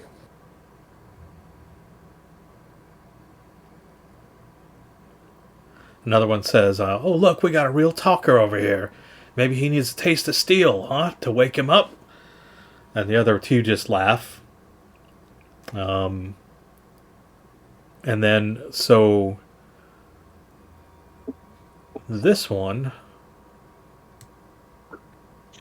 is going to close ranks, and he's going to take a swing at you. Oh yeah. As soon as he gets into range, I'm firing. So Let's not see. even playing with some fool. We're going to go roll D100. What's your armor class, Jeff? It depends. I've got 3 different armor classes on this sheet. It's the highest one. Is high good? Yeah, so if you, AC4. Yeah, so AC4. Okay. You probably have a helmet which gives you AC3, right? Mm-hmm. So that's a targeted blow. If there's a called shot to your head is specifically protected with AC3. But overall, if it's just melee combat, hand to hand, and blows are being traded and all that, and you're AC4. You get the benefit of all the cover of the shield and all that stuff.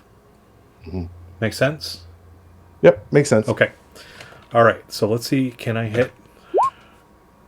He fumbles wildly. He actually doesn't fumble. 99 or 100 would be a fumble for an NPC. But he does not hit with a 96. So he takes a big wild swing at you. And you feel the breeze of this warhammer come like flying past your face. He was actually the 4th one. So we go to the top of the round. We go to Thorin. All right, I'm going to kind of skip down to this guy down here. Looks like the other guy with the warhammer at the bottom, and I am going to take a swing at him. Okay, with My longsword. all right.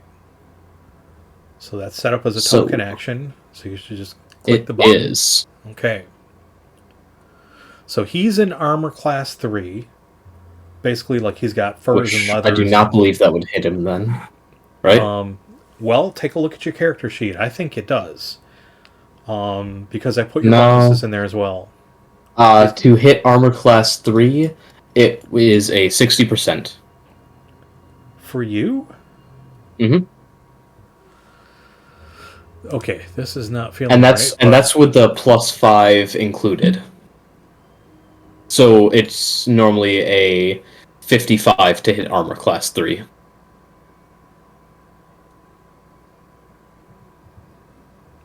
Wow, okay. I thought it was more than that, but okay. I did too, but Well, I know we just went through and adjusted all that stuff, so yeah. that's got to be right. Okay. Okay, so Morgan, you're up. I'll roll my wrist with that elven longsword and let the glint work in this, and I'll swing and throw a shot and try and basically swing low towards him and roll to hit with sword. Nice. That hits. So in fact, that hits for 12 damage. So let me do this real quick. Let me mark some. This is what was killing me. About these guys.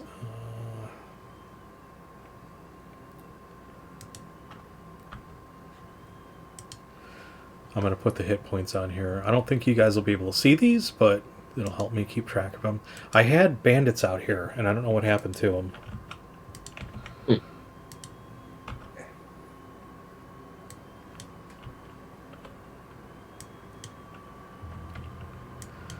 That's one of the things that kills me about, like, you do all this prep and roll 20, and then... yeah, it's roll 20.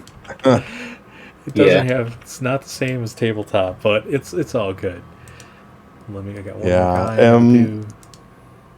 Can this guy here, since I slashed at him, can I just basically bust him with a shield and try and knock him into the other guy?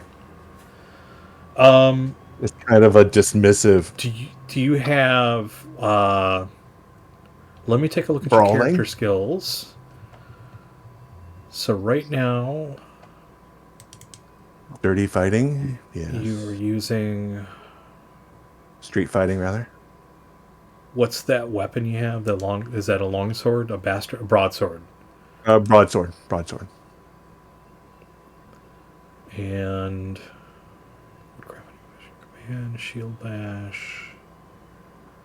That's a separate attack if you're going to do that, because you do have shield bash as a skill, and that's actually an attack. So you know, like, did everybody have a chance to look at the quick combat rules that I put up in here as a handout? It should be in everybody's. Yeah, I'm journals. not really trying so much to hit him and wound him with it. I'm trying to basically shove him back to the other guy. Got it. I would say yeah, I'll give you that shot, but like at a non-weapon proficiency, which is basically half, just because you don't have right now paired fighting or dual wielding or ambidexterity. Never mind. That's fine. I mean, if you want to try it, go ahead. I mean, it's worth a shot. No. Yeah. I don't. How? Let's see. I don't see a button for it. I mean, I could do broadsword and just do half the number, I guess. Hey, Chris, welcome to the stream. How's it going? Just noticed that you dropped in there. Let's see.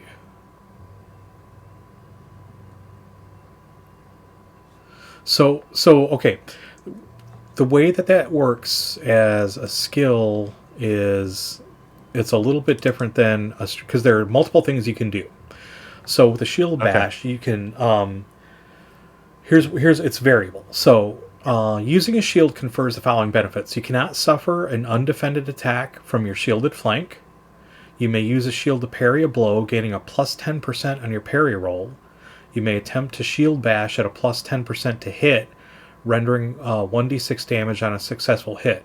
You may attempt to knock down with a shield bash at the standard non-proficiency penalty of minus 50% to hit. So you can bash to injure, you can bash to knock prone. That's how that works. It basically counts as an attack. So like you right now you don't have like a blow and a counter blow as a tactic because of your level. Okay. That's something that will come as you level up. So let's keep moving. We'll consider it for another time. Let's just keep going. Okay, Gryphon, you're up. Hassan is going to step forward with his arms raised and say and call out loudly, "My friends, there is no need for this senseless violence. We bear you no ill will, and are only lightly provisioned for our task at hand. Let us all put aside our weapons and let our grievances dissipate. This is not needed." Okay, give me a charisma roll. Are you using any particular skill for this as you say this, or is this something you're just saying? I think I'm gonna doing oratory. Okay. So. So you rolled really high there. Yeah. I could go for a little more.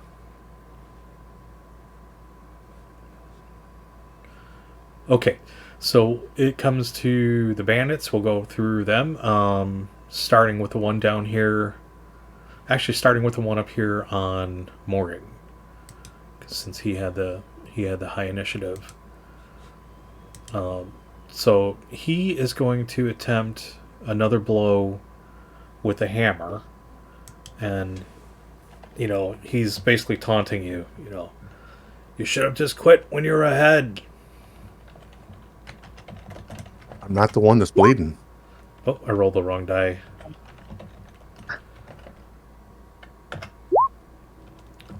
So 30, and you're an armor class 4. that that's gonna will probably hit. that will hit. And then he's got what's he gonna do in terms of damage?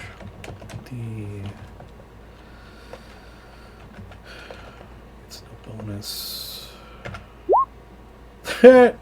So he rolls a whole 1 point. He walked up and went, Wow. Psych. What is which box do you do health in? The red dot or the red circle, the green or the blue?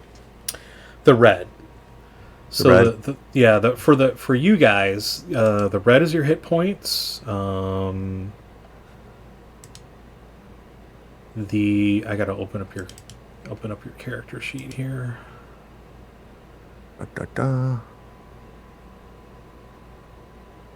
The green are your fatigue points, and the blue, I believe, are your fate points. Here, I'll be able to look at that in just a minute here.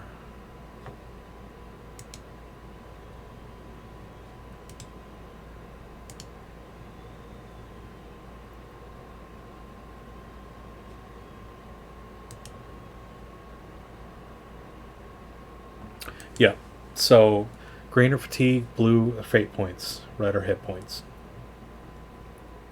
Okay.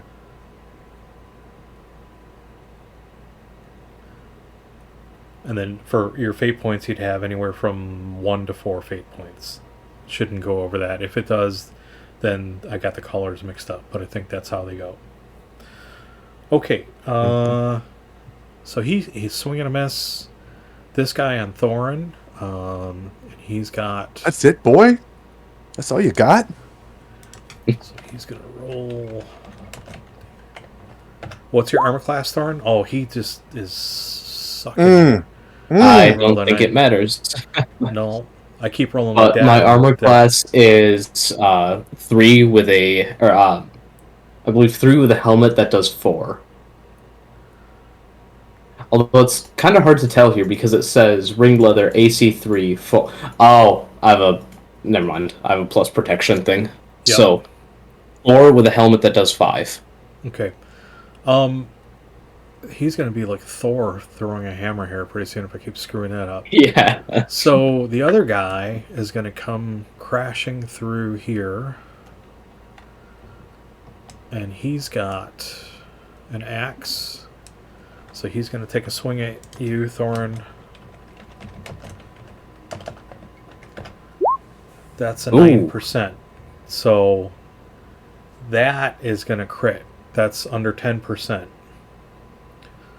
And then he's got an axe, so we're going to roll for damage. What is it on an axe? It's a D6. He does 3 points. Critical, and then let me see where he crits.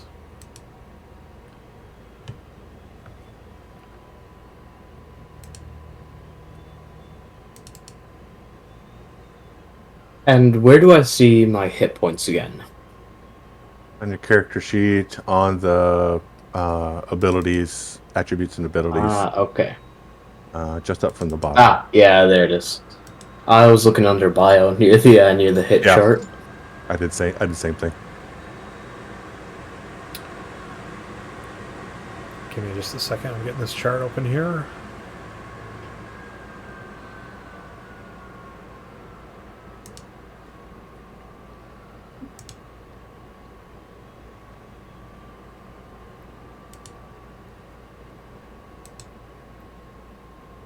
All right. So in the 54, it's going to be in the torso. And then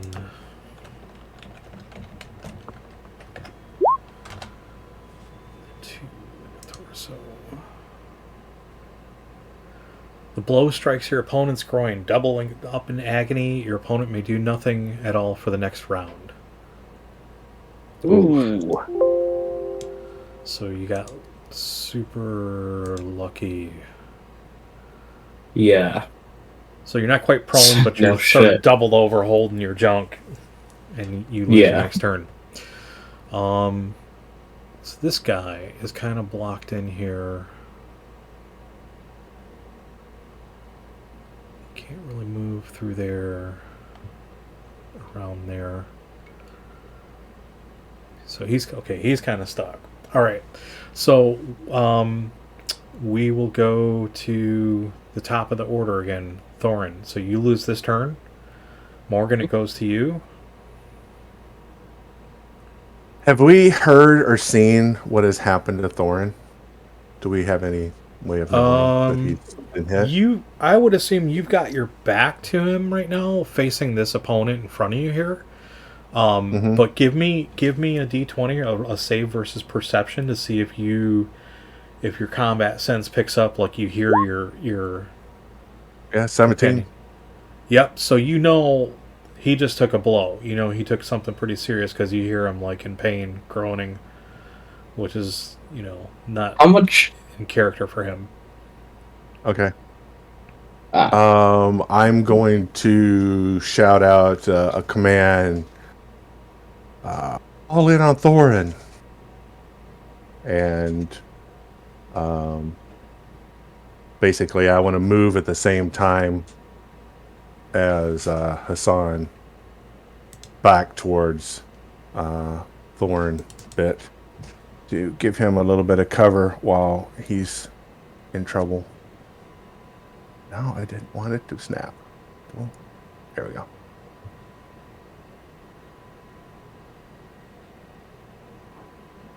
And Okay. I'll go ahead and I'll go ahead and take a swipe at the guy in the south to basically keep him away, but I'm watching the guy in the north too, so I'm definitely doing the whole get off of him. Okay. So Hassan, you hear Morgan shout that, to me, fall into Thorin. And I assume Ooh, you're going to fall in with him, or D100 rolled a 5. that's a crit. That is definitely Nice. a crit, because that's because That is. yeah, you're way under like what your requirement for that is. Okay, so then 12 damage. Let me mark his damage off.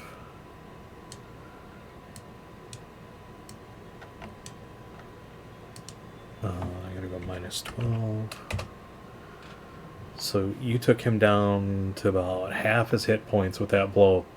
And then let's see where that lands. Jeff, roll a D100 for me. Dun, dun, dun, dun, dun, dun, dun, dun.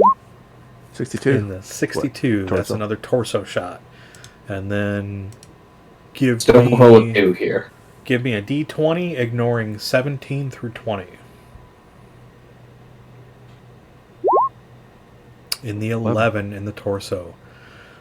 Your blow smashes your opponent's abdomen, causing internal injuries. The opponent falls prone in extreme pain. Save versus con per round or pass out. Medical attention will allow movement at half the health, half the stealth rate. All stats are halved for 3d6 weeks. All movement skills are prohibited meanwhile. So smash. Damn! I You don't think he's screwed gonna up that guy's he will get day. a standard con 15. He makes it, which basically means He just takes the damage. yeah, he takes the damage. Right.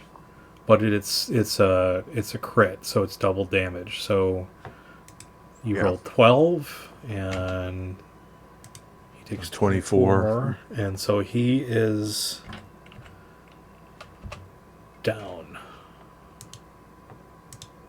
Where's the little? There we are.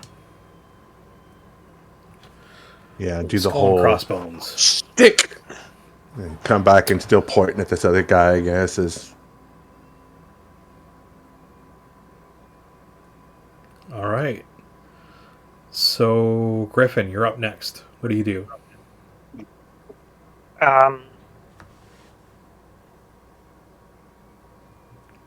Thanks for joining, Chris. I'm sorry I didn't get a chance to give you a shout out earlier. Hope all is well with you.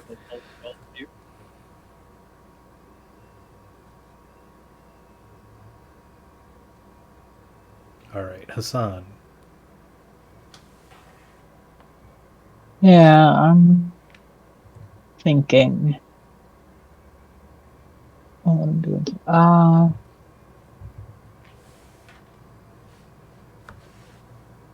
I'm gonna try oratory again. See what has happened? Already one of your companions lies dead from your foolish actions. Leave now, and no further harm will come to you, and no further blood need be shed. Please, I implore you, take the higher path and leave while you still can. I do not wish to harm you, and I'm sure neither of my companions wish this upon you either. So I'll give you a plus 10% on that. What's your target number that you need to hit? 60. So with a plus 10, that would put me just under. Okay. And then you were going for, what was the effect you were going for? Because there are several things that you can do. Yeah. He's going all preachy, you guys. So you see him sort of like rise up and, you know.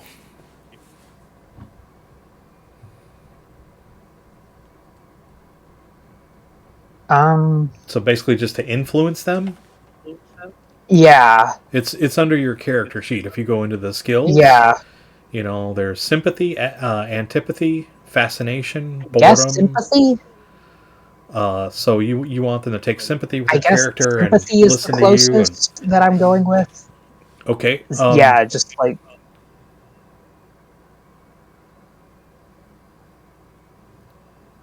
Okay, so let me see. I will make a roll to see if they resist that or not. And we're going to give them an average average wisdom. So we'll make it like actually let's give them -1 to their wisdom. So they'll need a 10 or better on a D20.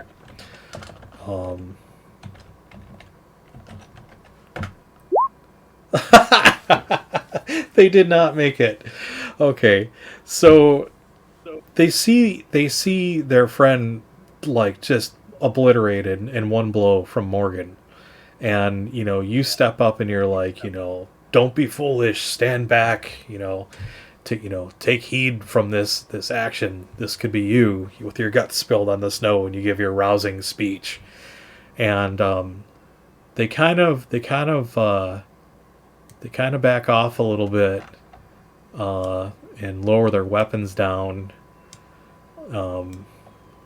You know, and one of them, the leader, which was over here on Thorin, sort of says, you know, okay, you know, all right, we, you know, we you know, we want to leave in one piece. You know, we'll leave you be. You know, don't kill us. We followed you out from the town, hoping to make a quick bit of coin. You chose poorly. That we did. But have mercy on us, please. We shall. Go now in peace and take the body of your friend with you. Give him a proper burial and honor. Show him honor in death in death as we have shown you in life. Real quick thing. Am I starting to get back up?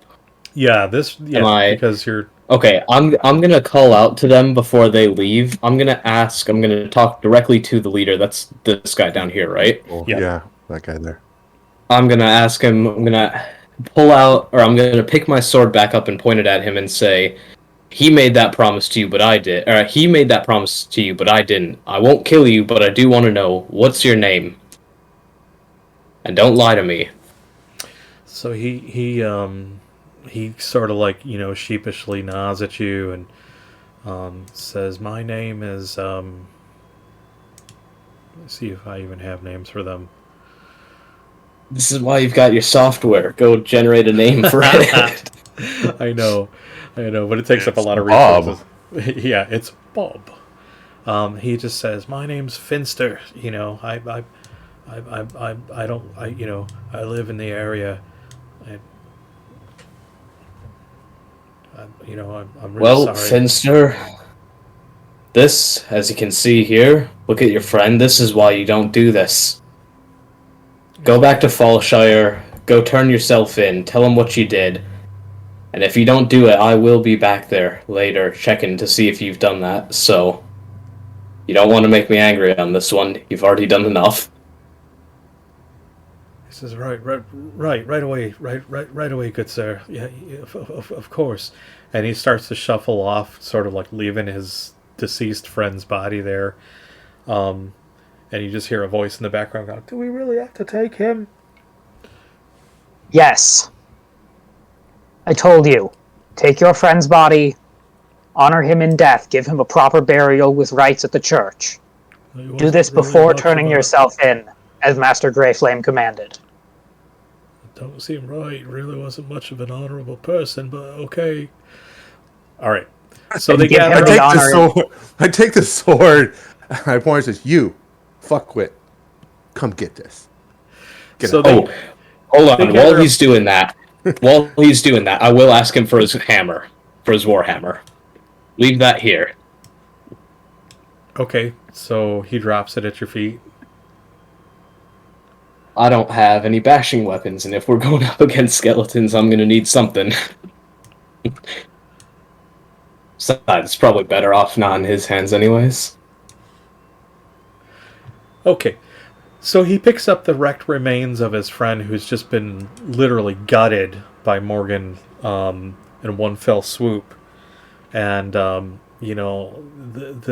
grim, twisted look on the faces of the other bandits who clearly weren't expecting this much pushback so severely and so fast, having to carry their friend with his bowels hanging out, strewn like a tattered belt hanging off of each side, as they sort of move away from the party. And go ahead and I'll just get rid of these tokens here. Okay. Blood and oil rag and clean off the blade. It's just, did he hit you in the nuts? It's not important. We've driven him off now. It's all that matters. Nobody ever said combat was glorious. That's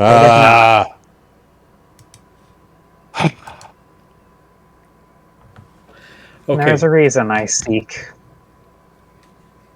more peaceful resolutions to such things, although I will not deny that your considerable expertise in violence did not lend a certain credence to my words, so for that, Morgan, I thank you. Unfortunately, now no one's going to get any sleep because there's still fuckwits in the woods who were willing to slit our throats for the coin throw. Regrettably, yes. When someone gets hurt and we call for them to fall in on somebody, please fall in on them. I need to keep you alive so you can keep us alive. Well, I tried my best, but it's a bit hard to fall in when you're currently falling onto the ground. Well, you shouldn't block with your nuts. You took a I'll shot keep to the that in jimmies mind. pretty quickly. I was pretty surprised by that. You got lucky though. I was gonna say, I'm just glad that my torso crit didn't end up being like my guts spilled all over the snow, Yeah. I would hate to have to waste a fate point this early into the campaign. Yeah. Go ahead and you guys go ahead and rack out and do what you can for sleep. My adrenaline's pumping, so I'm not going to get back to sleep. So, I'll head to bed then. I am doubtful of how much rest I will be able to find at this juncture, but I shall take your kind offer and attempt to get what I can. all right. Okay. I'll get my crossbow out and. All right, and I'm gonna Take up find third a cozy shift. spot to. Yeah, Yeah. find I a tree to am hunker into and be quiet. just to be ready in case something else happens in the night. I am going to be sleeping with a pillow under my sword just to have it ready. So Okay. All right. So the rest of the night passes uneventfully. I think you've had enough for one evening, and I'm not a rotten GM, so night passes, sun up comes, and it's bitter crisp, bitter cold. The embers of the fire are starting to die out. You try to keep it going through the night, but it's become a little difficult to do that. And then you decide to pack up the tent and everything and head back on your way towards the ruins of the tower. Yeah. We'll just say you've got you got like a day and a half ahead of you or so thereabouts, and I'm not going to make you play out another 2 evenings or whatever. Yeah. So the rest of the trek, again, you're getting deeper into the woods. It's becoming more isolated. There's a certain peace to the stillness and the quiet of the forest out here in the cold winter. And in some areas, there's almost like it's almost like climate controlled because of the canopy of the trees keeping the winds down. Oh, yeah. And you can hear the crunch of the snow underfoot, and it's very peaceful. And before too long, you start to see the trees thin out before you, and you start to make your way towards a clearing. And if you give me a moment, I will switch maps. Be interested to know whether the sounds of wildlife continue as we get closer to this place or not. That's a really good question. Give me a save versus perception. hey, welcome back. So glad to have you on the stream. Howdy. Thanks for joining. You have indeed returned, and we're happy to have you here.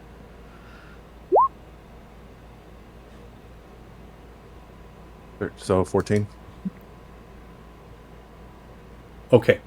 So, you you without really thinking about it, you sort of automatically process this information because you're used to working in the woods and living in the woods and whatnot, and moving about. And you don't really notice a discernible difference in the level of chatter and chirping from the fauna around here. I think, is that the right word? Flora is the bushes. Fauna is the creatures. Flora is the greenery. Yeah. Okay. Fauna So is the crittery. it doesn't feel, like anything out of the ordinary to you. Your presence may scare off some mourning doves, and various winter type avian creatures that would be still in the area. But other than that, it doesn't go deadly still. Like, uh-oh. Yeah. Well, I'm I gonna go figured outside of the cabin. It got real quiet. What's outside of the cabin? I figure if we make enough noise to disturb, the fauna, birds and the like, then undead walking around will most certainly do it. So as we stop and just kind of listen, if we're hearing things, should be good. If we're not hearing things, it's a thing. So if you guys want, give me, if you all want to do that, give me a d20. Jeff, you've already done yours, so give me a save versus perception for everybody who's gonna just sort of like survey the surroundings.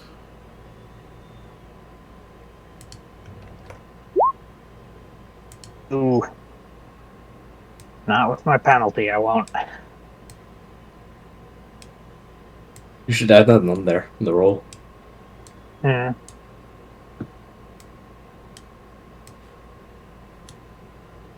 Okay, so you don't really notice anything, again, out of the ordinary. It seems pretty still. Once in a while, you'll hear a chirp of a bird, and That sounds normal. yeah, yeah. And hang on, I'm doing something over here real quick.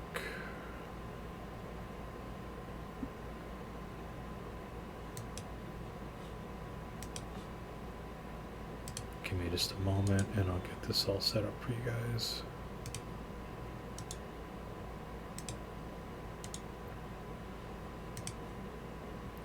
Great tool. A little cumbersome to do this on the fly sometimes, but it's all good.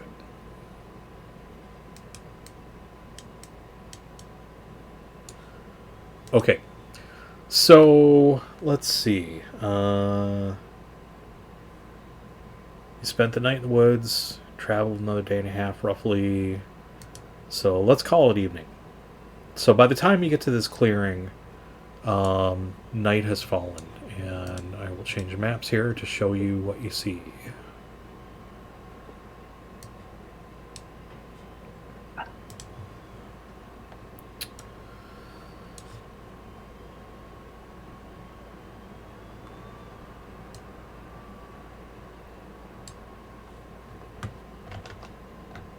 Dun dun dun. Let me change notes. Go back to my GM notes here.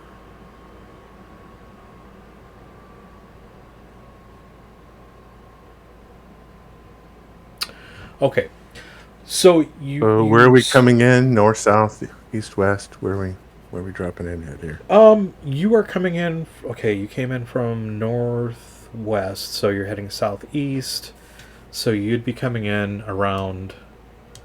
Let's see. Can you see that ping up in the corner? Yeah, I see that. But yeah. Realistically, this map could be facing the other way. So yeah, and that's I probably should have rotated that. I was given all that. I did really start to think about that, and I'm like, screw it. They can just enter the map wherever they want. But basically, the angle that you're coming in at, we can just say you're coming in from around here, okay? Because there's a little bit of distance between where you're cresting the tree line, breaching the tree line into the clearing, and the tower itself. So, let me grab where? The other tokens, and we'll call it right down here. Down there, okay. Okay. So you stand at the edge of the tree line, still inside the forest, just shy of the field in front of you, which opens up to an overrun plain. You survey the area, looking for any sign of inhabitants, alive or dead, but see nothing. The light from the three-quarter moon peers in and out of cloud cover, lighting up the scene each time the clouds pass, lending an eerie pulse-like effect to the ruined tower. From your vantage point, you spot several natural features that would make for perfect cover while you advance toward the ruins. So, what do you guys do? I will move up to this big set of stairs here. Yeah, okay. Wherever you go, I'm going. Yeah, indeed. Thorin is the one with far more experience than Hassan, at least. And are you making any attempt? Assume. I'm sorry. Go ahead. Hmm? No, go ahead, Hassan. I'm sorry, I cut him off. I didn't mean to. Just in situations of exploration, Hassan is pretty much always just going to default to following, given his considerable lack of experience compared to the other two. Okay. Is this section here open to the elements? Looks like it, yeah. Yeah, parts of it are clearly crumbled and destroyed, and parts of it are fairly solid. Yeah, but this section here that we're pointing at here, is that that's an ingress right there? Yeah, at the ground level. Yeah, but the second level wouldn't be. And Okay, I good. know I Up know this here. looks like it goes all the way up to the tower. So, what's that? With this up here, there's no ingress up here at the top. Yeah, so there's a set of stairs here, and then you could effectively, let's see, can you see my mouse moving around there? How was I doing this before where you could see my mouse? There it is. So, okay, you guys see that on screen? See my mouse moving? Nope. Yep. I see there's a ping, Okay. but I don't see your mouse. Okay. Yeah. So those Okay, there. stairs... It shows if I look at the Twitch stream. It does not show on my screen.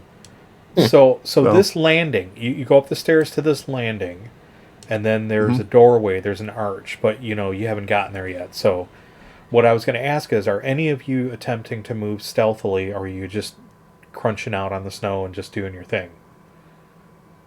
I don't think we're going to be able to stealth in the snow. It's going to crunch. But whatever. You can always try. I just like to know.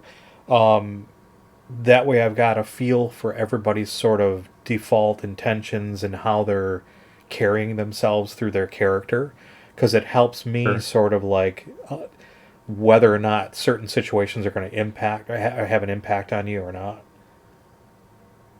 Sure. Like Right.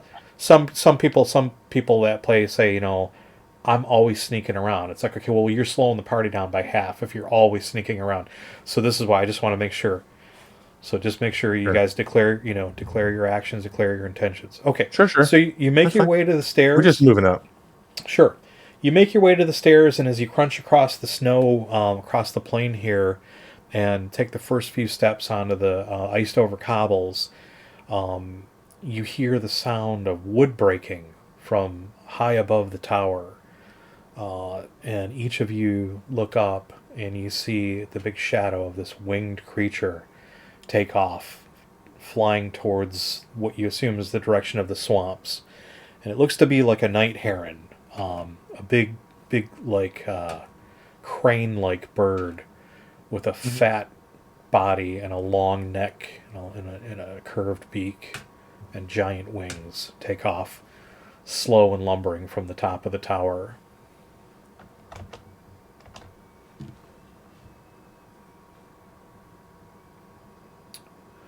What do you guys do? The wood that you heard break, just you hear clatter. It's probably had a nest up on the top. Yeah. Well, I will go up these stairs here, and I think he said there's a door around there. Yeah, you see an entry to what's effectively like the first level of the tower there. Okay. And there's no real door. There's a doorway, there's a battered door busted off of the hinges but hanging on by a thread, so to speak. By a hinge. Single pin hinge. Let's see if we can find a place to hold up for the night. Yeah. Some shelter, barricade ourselves in. Okay. So Does indeed seem very defensible. Better than out there. give me Much. a moment. I'll switch the Yeah. map. Well, we for could you. be going out of the frying pan into the fire too. So True. Now these are going to look a little different. It's two different sets that I had to get here on Roll20.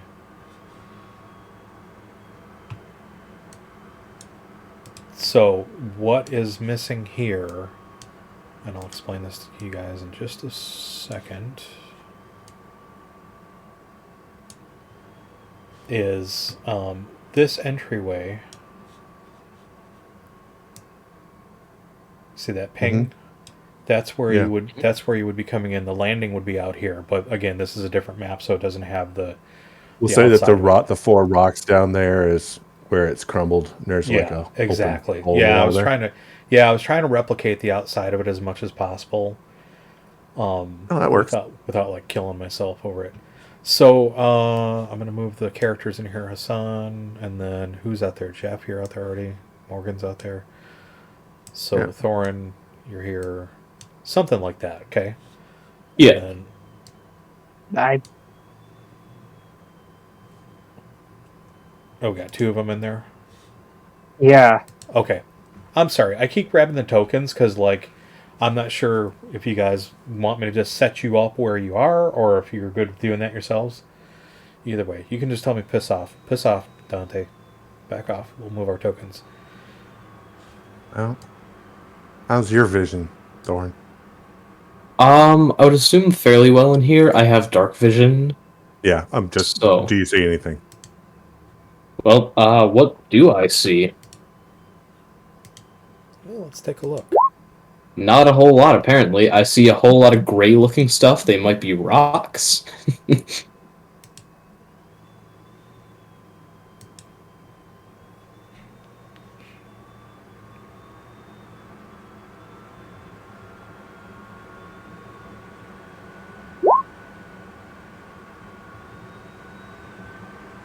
So you're gonna move in? What are you gonna do?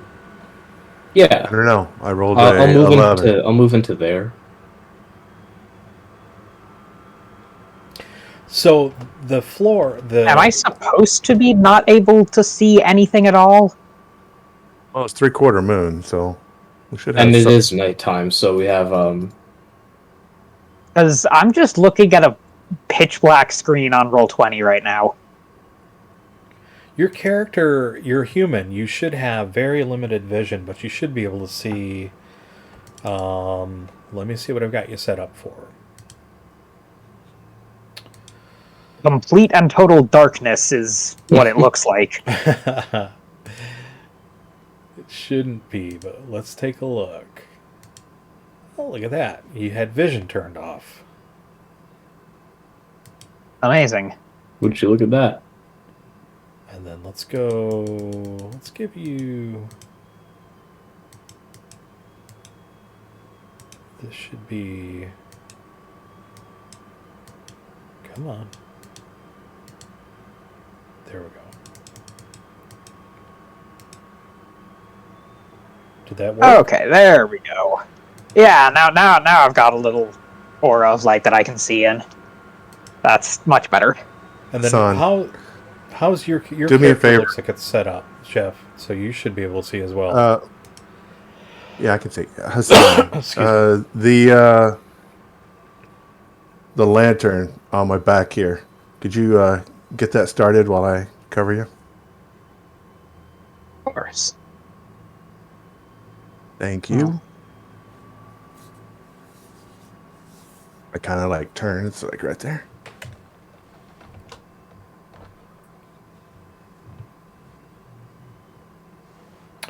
Okay, so you enter the ground floor of the tower, looking around cautiously for any sign of ambush or brigands lying in wait. You find nothing but darkness, ruin, and decay around you in the form of scattered debris and remains of what was once a grand fortress keep. Furniture that's been broken up to use for firewood scraps, and the occasional pile of unidentified offal litter the floor. In the center of the tower, it looks like there's a spiral staircase with a flight leading up and a flight of stairs leading down.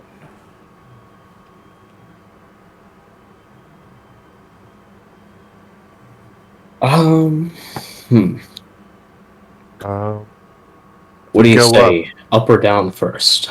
I would say up, but I would send be very careful where we're stepping because this floor might come down. I was worried about that.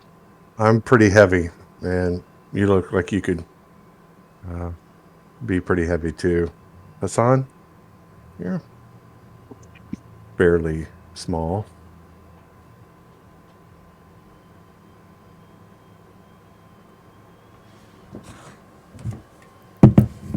You might be best to see how it is. All right. It might support your weight better than mine. So Just be careful. take your lantern and move forward. Does our vision improve with the lantern now? I think what I did so we wouldn't have to screw around with like actually doing a lantern on the fly in the game was I gave everybody a radius.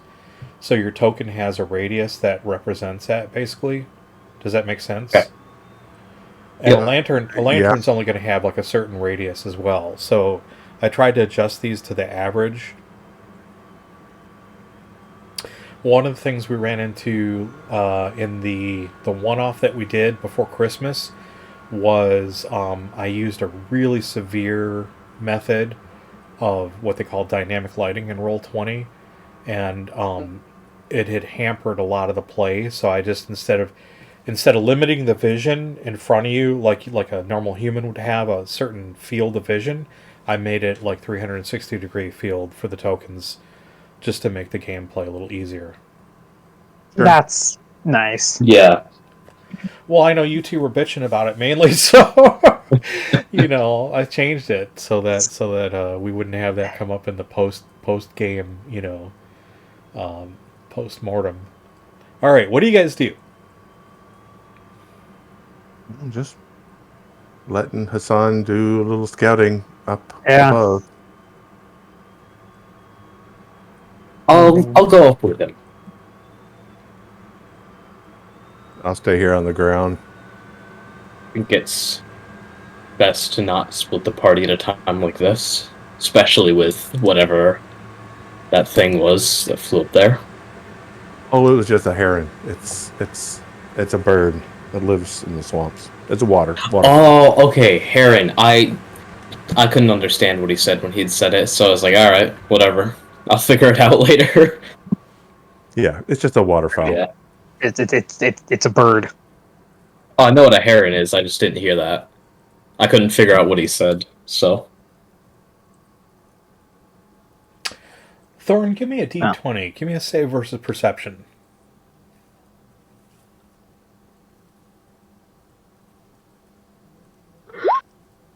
Nope. All right, Hassan, give me a D20. Same thing. Save versus perception. Oh boy.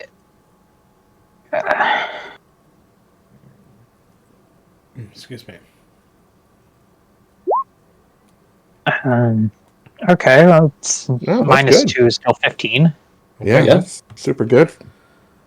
That's the Alright. best you've rolled tonight.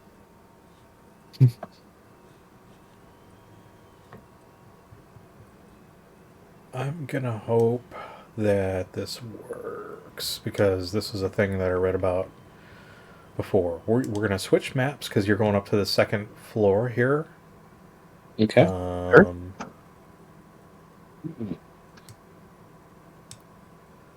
And give me just a moment. I'm gonna put your tokens there, so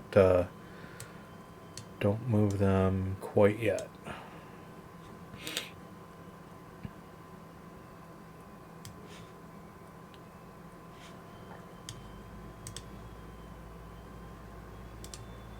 Oops. Oh, damn it. That's not what I wanted to do.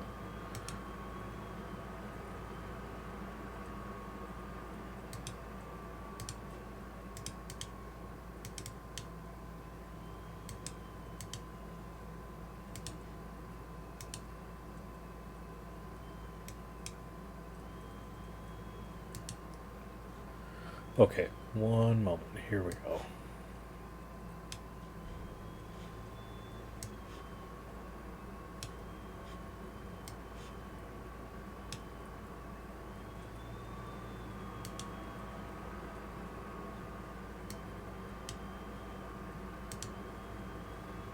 What did the director say? And scene. Okay.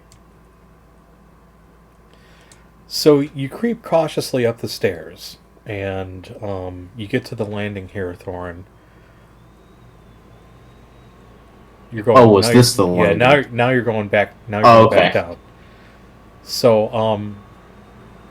hold on. Before you move any farther, Hassan taps you on the shoulder and says, "Do you hear that?" Hassan, I'm going to send you a message. Ooh. Oh. I get knowledge.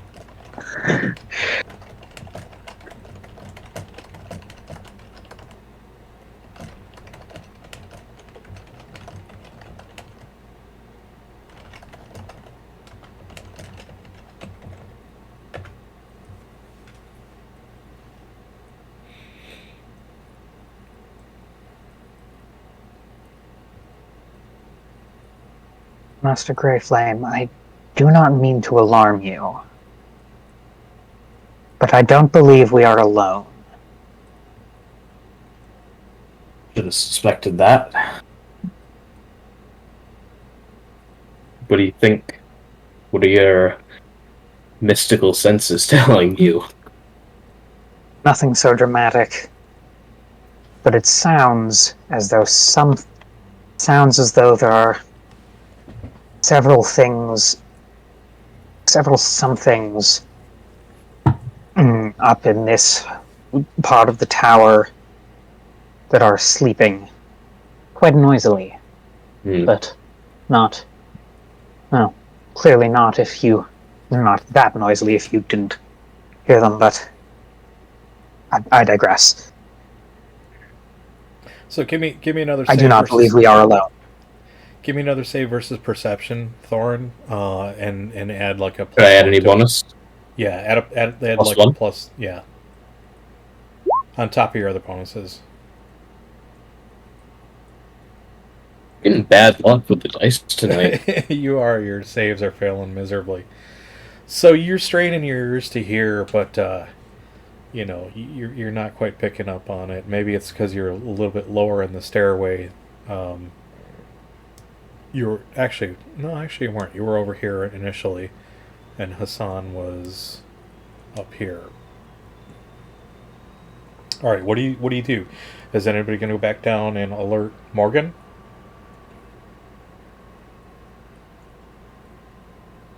Son, why don't you go and alert him and run back up?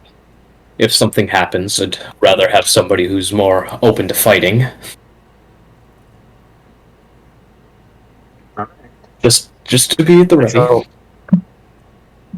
fine. Get back While down. he's doing that, I'm gonna kind of quietly draw my sword and just wait where I am till they both come back. Sure. See the light coming down. I go, anything? They're not alone in the tower. Sounds as though there are quite a few things asleep up on the next floor above. Fantastic.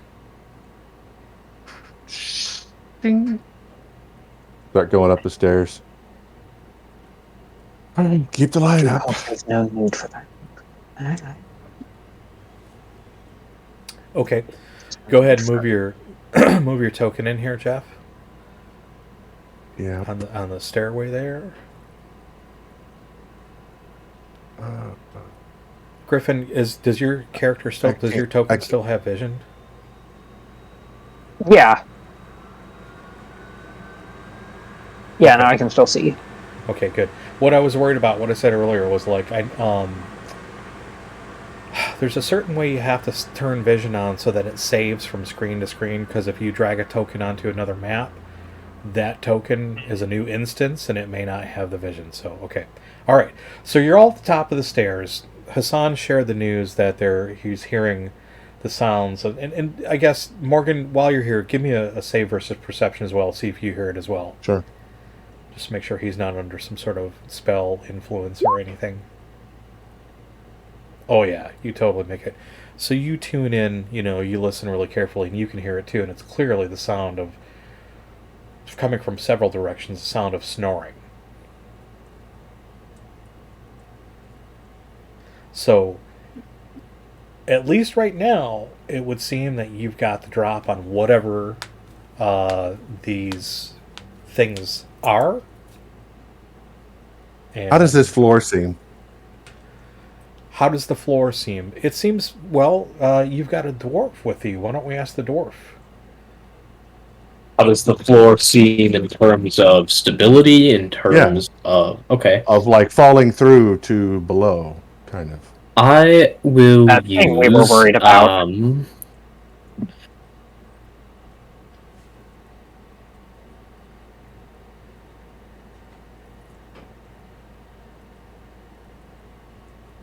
I think one of.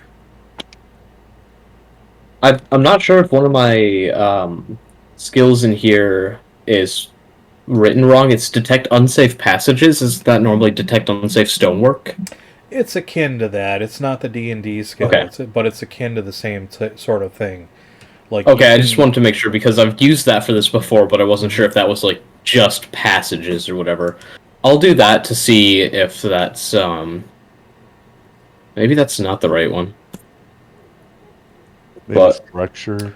Yeah, no, that's for structural integrity. You have mining, stone Okay. cutting, and then Yeah. Well, I was going between that one with stone cutting to see. Yeah. Okay. Right. So I got a 12 on that. So you look around and, like using your dwarven ability to know all things stone What related. do your dwarf eyes see? Yeah.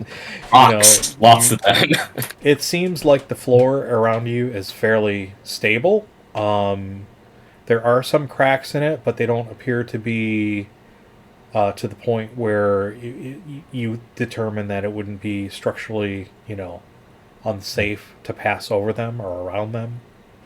Okay. Some of the walls, on the other hand, Yeah. I'll relay that back to them. I'll say, like, the floor will be safe to walk on as long as you watch where you're going and mind the gap. mind the gap. Mind the gap. Mind the gap. There's a gap. Well, there's many in the floor, don't you see them? Huh. I'd assume that that's what this big crack in the floor here is. Yeah. Yeah, but I'm not gonna, again, I'm not gonna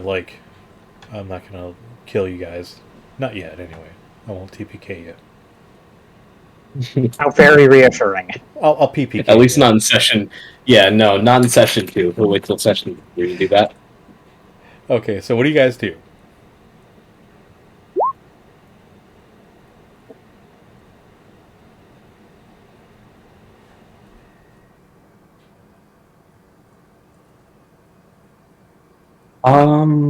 Well, I...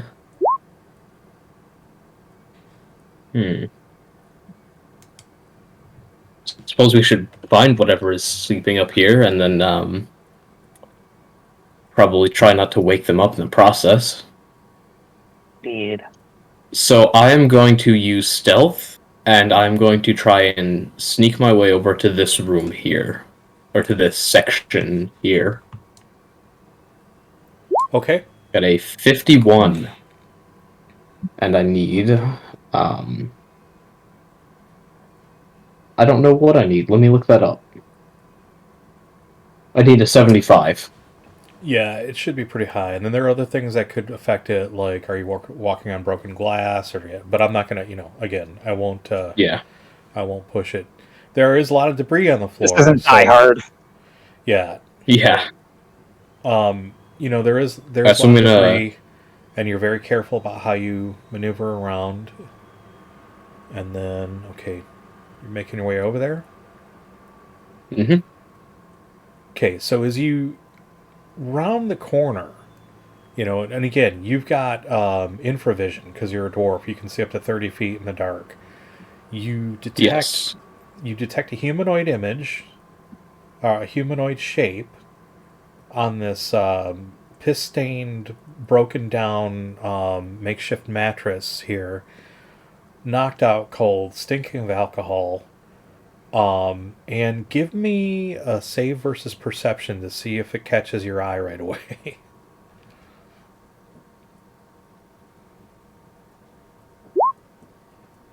Nat 20.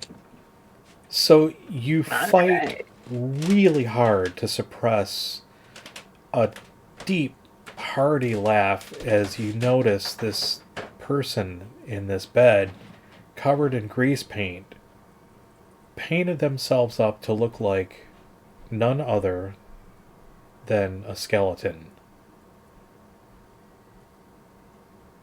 Okay. Since I'm already sneaking, can I just finish sneaking over and, just kill them off in their sleep? Oh my. Wow. Let me take a look at That just something. got dark. Real fast, My alignment, if you're wondering. Is my alignment noted on here? Let me just take a look at one thing here. Okay.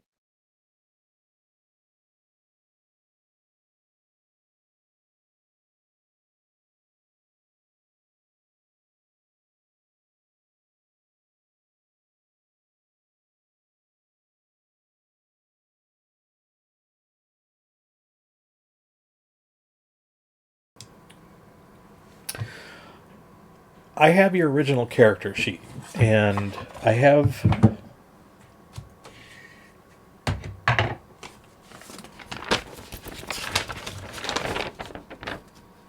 some questions. Okay. In your original character sheet from Yes. when you were 10 and you started running Yep. this character, you have no alignment written down there. That's not to say, Yes. maybe on another I was one, gonna and the one that I have you don't. For sake of argument, so we can keep the stream moving. Oh, Based I was on gonna that- say at the time I remember erasing it because you told us that it was gonna change depending on what we do. So Which is where I was going. So in order to keep the stream moving along, keep the content going, based on the observations of how you've run your character and based on the conversations we had earlier before the start of the campaign, and expressing an interest in wanting to play it a little more mature and not so dark and not so much of a murder hobo, I would say that at this point in Thorin's life, he was probably, if I had to pin him down to something, I would say probably neutral good. okay. I will keep that in mind next time I go try to burn down a town. So that leaves the question: what do you do? Do you really want to? Fine, I suppose I won't kill him yet. I'll pull out my dagger and I'll kind of he's lying down. He's passed out. You said, okay. Is his head closer to where I'm standing here, or is his head closer to here? Which way is he laying? Well, geez. Okay, if I really have to determine that, let me do 50-50. 1, 2, 3. It's on your side. 4, 5, 6. It's on the other. It's on your side, close to that edge of the bed. So, I am going to cover up. I'm going to put my hand over his mouth, cover up his mouth, and I'm going to put my dagger at his throat. I won't kill him, but I do want to wake him up without him shouting and making a whole bunch of noise and waking up the others. Okay. So it takes you a little vigorous shaking around, shall we say, slapping his face a little bit here and there because, again, the smell of alcohol is really strong coming off him. Yeah. But you have your hand firmly planted over his mouth so he can't scream, and you've got the dagger there, and after a few moments, he kind of comes to and has this shocked look on his face as he tries to figure out what's going on here, and then immediately starts getting ready to hurl an upchuck while your hand is there and spews chunks. Reflex save to see if you get puked on. Yeah. God, no, it's like I'm back at work. I am going to... At least at work, it's not drunk humans. Yeah, that's true. I am going to move my hand away ever so slightly, but I'm gonna press the knife just a bit more into his throat. Not trying to like cut him, but trying to say like, don't try anything funny here, buddy. Are you actually saying anything, or are you just holding it there? I'm going to very quietly whisper, not a sound out of you. Okay, quietly whisper, not quietly yell. Well, I wanted to make sure my mic picks it up. That's So. an old joke from your old adventure companion. I yell quietly. Okay. I remember that. Okay. So basically, So, Ephraim, Yeah. we've gone over the 3 hour mark. Oh, have we? Yeah. We doing Yeah, 3 a or lot. 4? yeah. So the schedule is 8 to midnight. For this session for Dante's game. Do you have to go, Jeff? Yeah, I thought that we were going to 3 hours. So I but, thought that was that's only. fine. I thought that was only for the first session. No. But that's fine. That's fine. Well, okay. Oh, are you sure? Yeah. Yeah. I mean, okay. Well, let's talk about it like over the weekend or something. We can follow up and do like a team Discord. Just I want to make sure that I'm not like putting anybody out. Like I guess maybe I thought that was just a one weekend thing for you where we're ending a little early. Oh no. Okay. Oh no. I'm sorry. I guess I should have communicated that better. Okay, quite all right.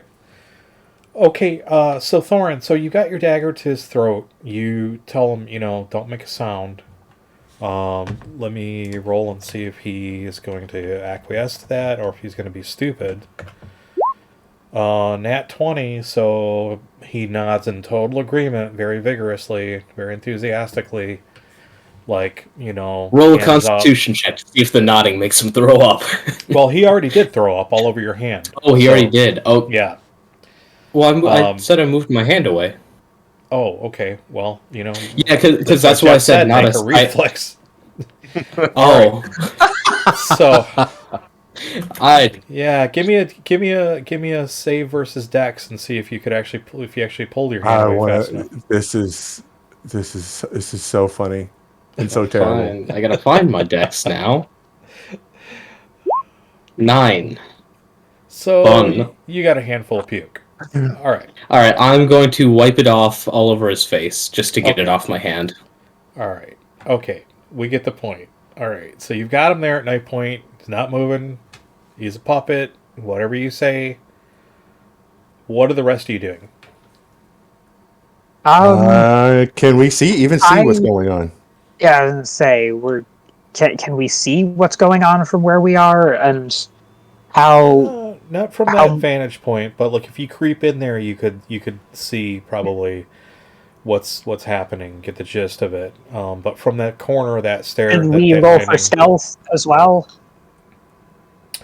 Are you moving stealthy? Are you trying to avoid? Yeah, I suppose I'm gonna. Yeah, I'm gonna try to move. Sure. Yeah. Because we know there are people asleep. I'm gonna creep as far as the door. I'm not going all the way in because I'm not as stealthy. Okay. So, Hassan, if you have it as a skill, I don't know that you do. I don't believe I do. Then you have to make the basic, like, try to move quietly roll, and so just give me a straight up save versus dexterity. All right. See if you go clattering across the debris on the floor. Oh, that's a nat 1! That's a nat 1, baby! These are the dreams that Twitch are made of. And Sadly, here we go. Sadly, you as you proceed to sort of enter the room where Thorin has gone into, you trip over some debris. I said mind the gap. Yeah, you trip on the gap. And I didn't listen. You basically crash into these 3 barrels that were here. Let me see if I can... They're right here. You kind of come around and smash into them. And let me see if the rest of the lot, how they're going to react. Yeah, they hear it. Oh. Okay. So you hear some rumbling What? from the other bunks, Oi, keep it down over there, you wanker. What's going on over there? Shut up. Oh, I don't feel so good. Ugh. And you hear one person get up and start to shuffle about a little bit. And it sounds like it's coming from, let's see, if you're here, it would be coming from your right. I only get about as far as the door there, so I'm not actually going in because I don't want to trigger some kerfluffle. All right, so let's go. Let's roll for initiative. I'm gonna do one roll. I'm gonna do one roll for the group, not for you guys, but for the NPCs here.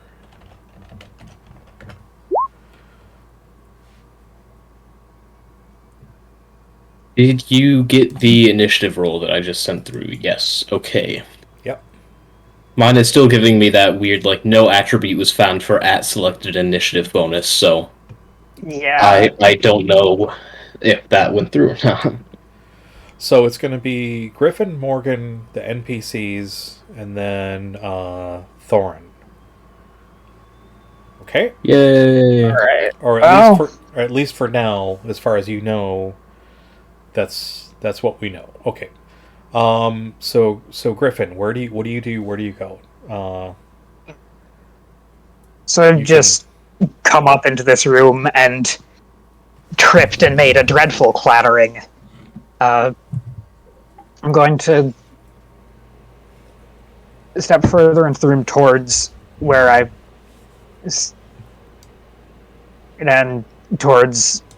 heard voice coming from. You said was to my right?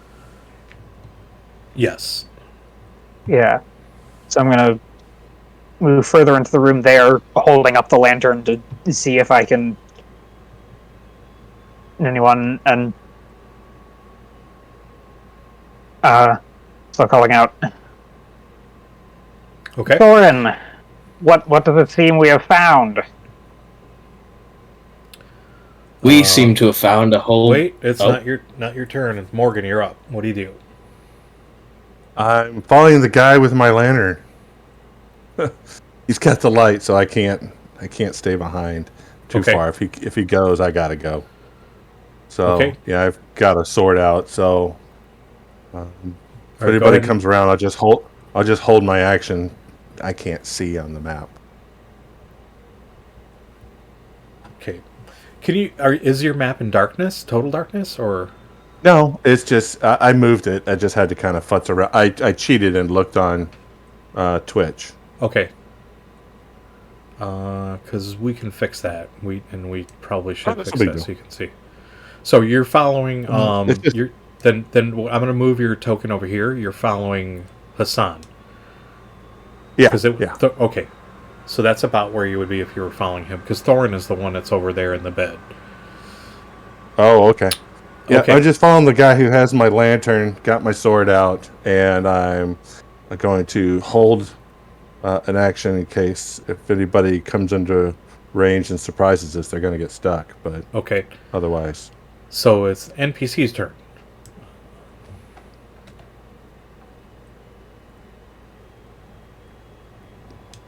You hear this shuffling coming from in front of you, Gryphon, and just sort of a mumbling, like a drunken mumbling, like, it's all the clatter out there. Can't even get a good night's sleep. The hell. Bloody hell. And the footsteps coming closer. And now Thorin, it's up. Now you're up, Thorin.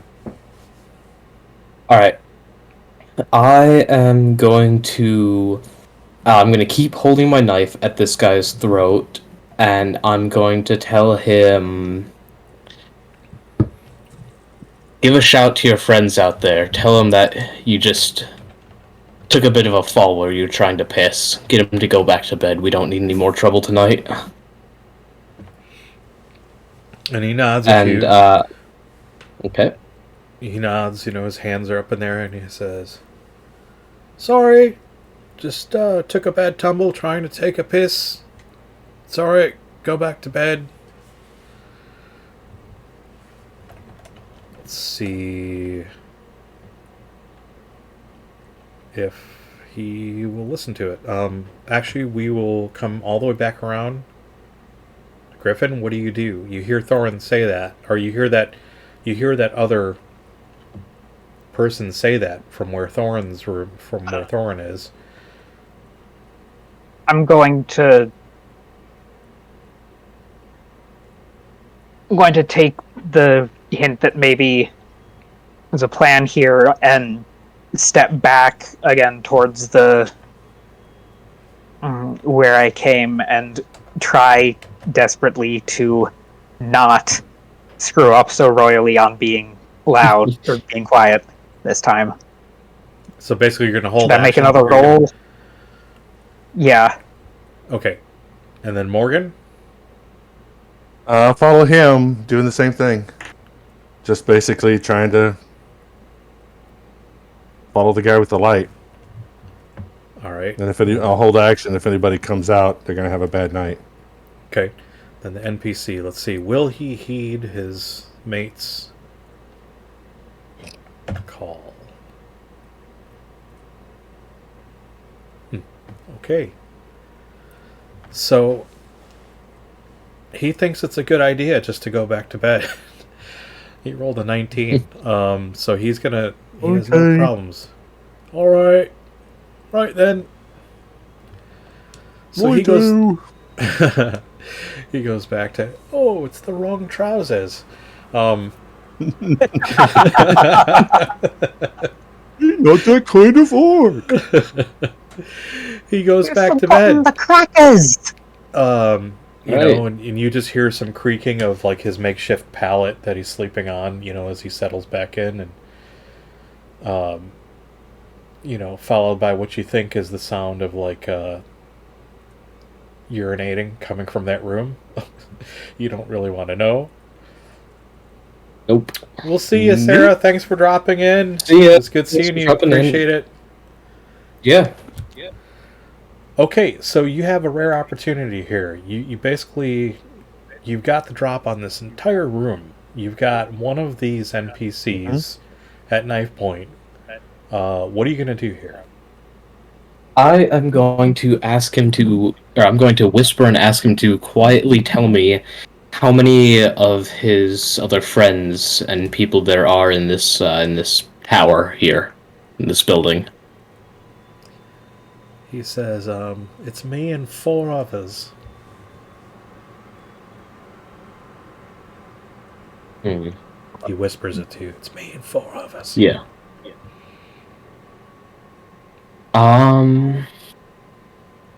I am going to just keep questioning him for a bit, obviously whispering the whole time.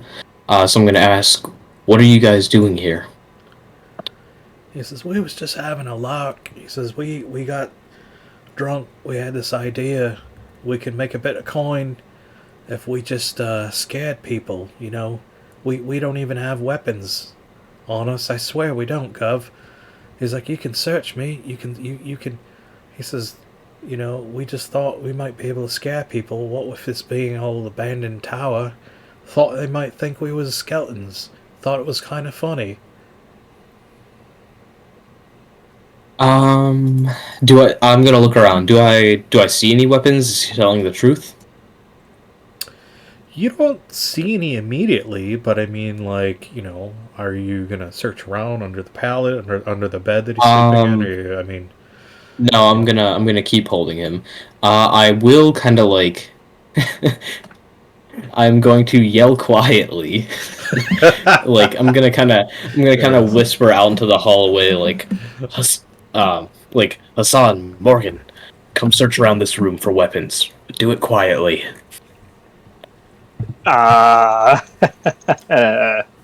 Hopefully.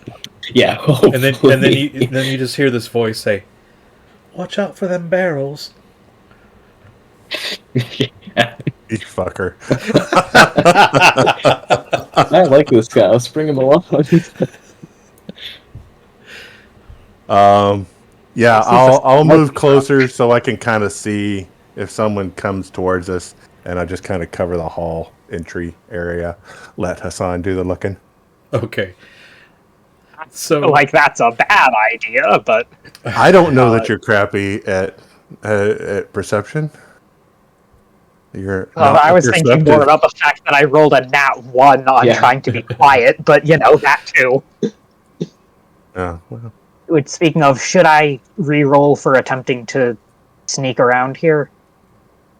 no, I mean, as long as you're careful, you know, like, you just watch your step and that, like, you know, you can move around, and I'll let you know if it's going to be a problem if you move into an area where I think, you know, oh, here's an area where I need to check to see if he's making noise. barrels, better roll. Look out! That barrel might jump out and bite you. Yeah. Okay, should I make a perception roll, though? Sure, why not? You know, I mean, you're actively searching, so, okay, you don't find anything. It certainly doesn't look like he's kitted out for it. He doesn't have, like, a frog on his belt that would hold a sword or an axe or any other kind of weapon. You know, he doesn't even have as much as a, you know, maybe he's got, like, a little, you know, knife on him for cutting apples, but other than that, like, no, this is not a, you know, highwayman. Okay. Oh, you're moving This through is the no walls. great warrior. Son. I can't... I'm slightly unsure okay. as to what is walls and what isn't, to be honest. Yeah, it's kind of hard It's to tell alright. on this map with the, It's with okay. the darkness. It's dark and it's gray. Yeah. It's black and All right. sometimes very, very dark gray. I will ask him, have you seen any other suspicious or weird-looking things going on around here?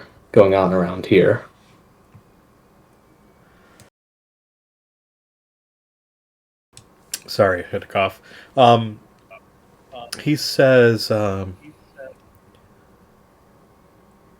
no, we've been here like 4 or 5 days now, thereabouts, in and out of the tower,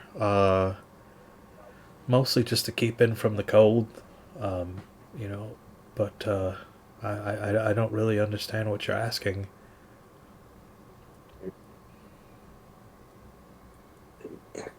So, real quick, we are on the upper floor, right? Or at least one of the upper floors. You're on the second floor. There's one more floor up above Okay. you, and then the roof. And then there's floors beneath us. As you would assume. Well, I mean, we saw the staircase and you said it went down, right? From the ground level? I did. Okay. I'll ask him, what should we expect to find on the other floors here?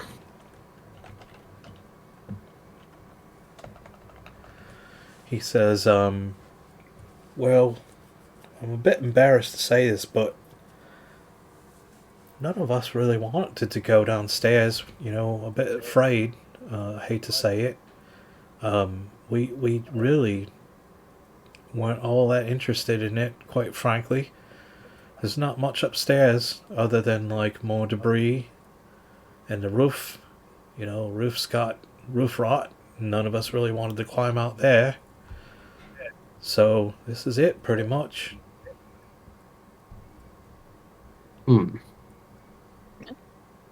Why did you not want to go into the basement? This is, well, it's dark, for one. You know, we know there's rats Can't use a around torch? here. I mean, do you really want to go in the basement? Have you smelled? Well, now that come you've out from piqued my those stairs? curiosity, And you know Am I he's a little worried. He's Thorin that I sweating. can hear You could. What's that? Am I close enough to Thorin that I can hear this conversation?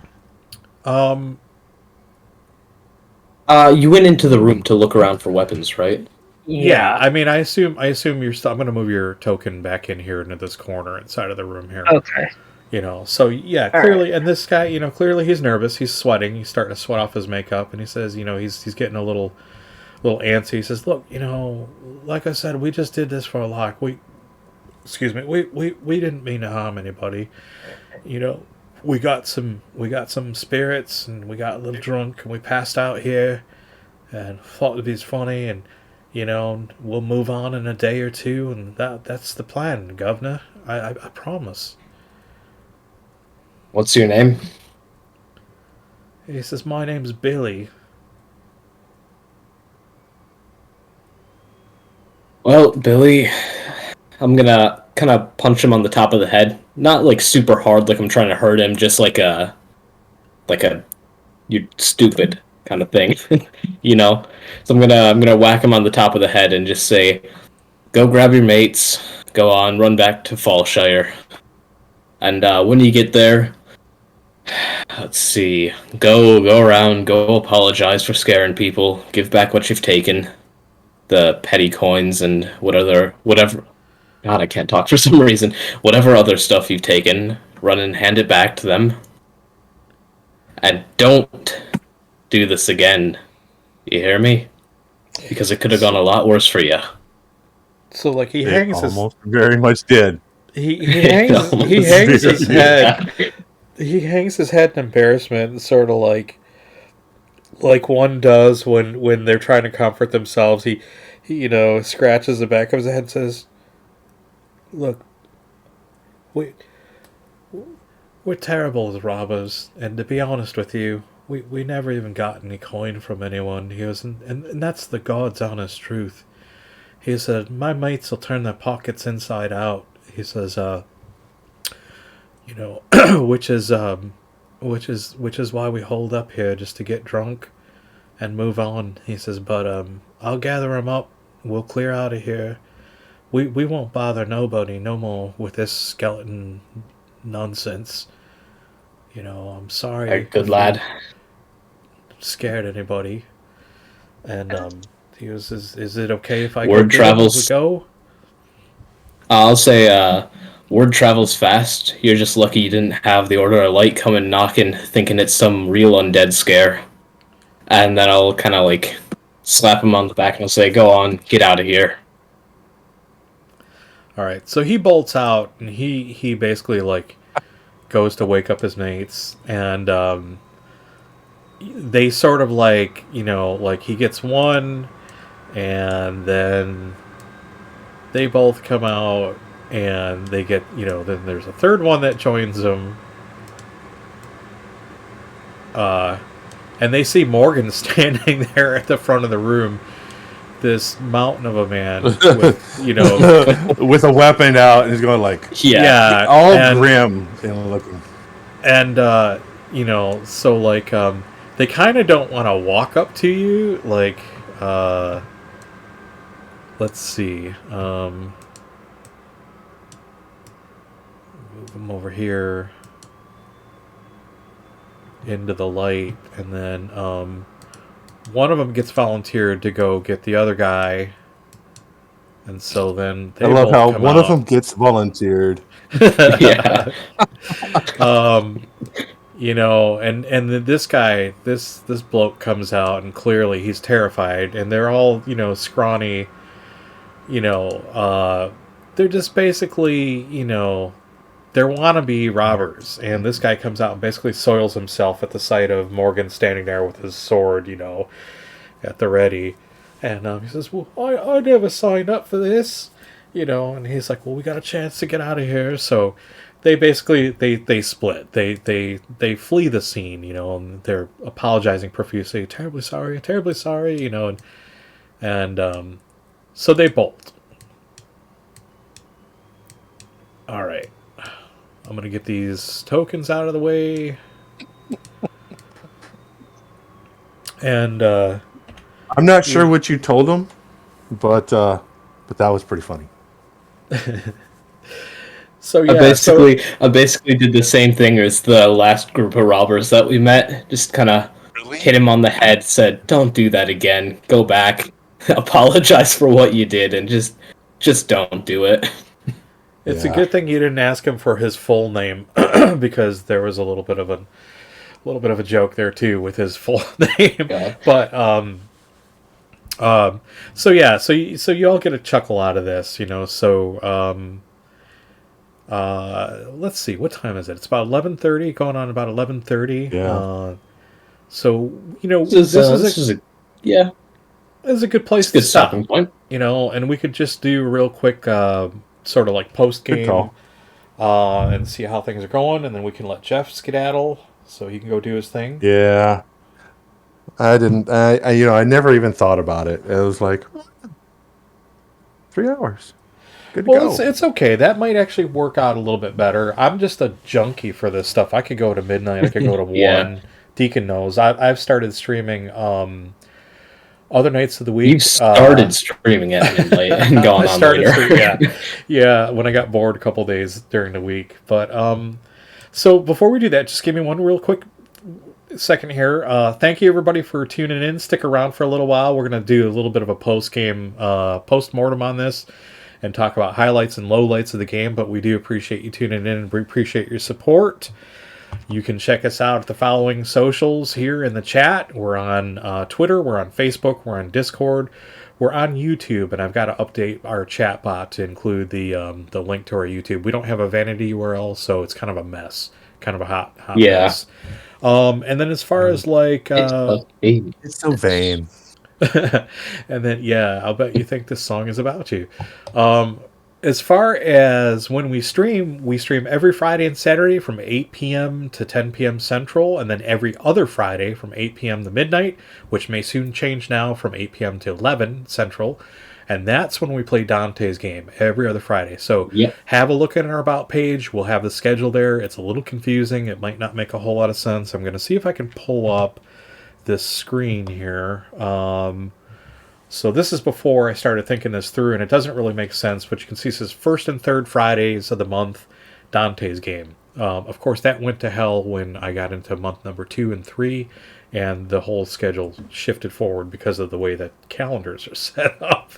Anyway, if you want to know what's going on, drop us a DM, hit us up in Discord. And I want to thank our players, Hassan, played by Gryphon, and I want Morgan Stone, played by Jeff. So on that note, Jeff, why don't you give us a quick highlight and a lowlight, and then we can let you. I was go. first last time. I know, but you said you had to go. Make so Gryphon. Make Gryphon All right, go first. Gryphon, tag, you're it. Well, I'd say a highlight would be that there was actually it wasn't. It lasted for all of 2 rounds, but there was an actual combat encounter. Oh, in the forest. Yep. Okay. Yeah. And low light, I'm not really sure. Because it's getting harder to come up with those, because this is fun. Yeah. Once we've said, it's the first session or it's the first couple sessions, so it's going to be a bit rocky as the lowlights, so, you can't use that excuse every time. Yeah, exactly. So... Well, I appreciate that. I'm glad you're having fun. That really makes my heart swell. I love running for you all. I love running in general as a GM. I'm the forever DM, pretty much. I have been for, forever. But that's nice. I appreciate it. All right, Deacon, Thorin, what about you? Yes. Highlight and a low. I will start with a low light because I can think of that one easier. And it's not a big one. It's just a bit of a technical one. We should just try to fix that. The initiative thing where you click initiative and it's like no attribute was found. Yeah. Okay. That's really it. That's all I can think of. As far as a highlight goes, they call me the sheriff now. I'm like the Fallshire town sheriff. So I think my highlight is just being excited for next session when we go back and I get my little tin badge. So I think you're bigger than Fallshire, though. I think you're like Andalusia. You're like Marshall level. oh god, You're like a roving marshal that they send out to all these little places. Yeah. Now, one thing like we didn't talk about. Well, shit. If I'm at that level, then I gotta get like something better than a tin badge. I want like at least copper. So we talked about getting Jeff and Gryphon caught up, getting them up to about 5th level, also. And like in my game, like it's a little grittier than D&D. It's a little tougher. Like you saw that pretty quick in that combat. Like it got real. Yeah, with fast. that crit. But the nice thing is, like at about 5th level, it's what I call name level. That's when you become a lord or a lady, or you get some sort of title. So it's just representative of like you've earned your dues, you've paid your dues, you've earned your keep, and you're now recognized, in your immediate surroundings. So when people call Thorin Lord Thorin, Lord Greyflame or whatever, it's not like the king has come and given him a formal title, but it's neat. It's a good way. Word fame. What's that? It's what they call word fame. Yeah. Yeah. Yep. Exactly. You're known. People, it's like, oh, I've heard of that guy. Yeah, and it could be good or bad. It could have good ramifications or bad ramifications. Fame or infamy. Yep, fame or infamy, exactly. And sometimes it has perks, and sometimes it doesn't. Okay, all right. So that's good. You said something that was interesting. You said you can't wait to get back. So we'll have to pick that up in the next session because there's still more to do. All right, Jeff. What about you? I'd say that I should have read up on how that the shield thing. I didn't really. I was just kind of coloring outside the lines, and it didn't work like I thought. It's like that's fine. I just want to move on and we'll figure it out later, kind of thing. But I don't. I hate bogging down combat to look something up. It's like just roll with it. If it's not going to work like you think, it's okay. We'll just skip it and move on. I'd hate to kill that moment, Yeah.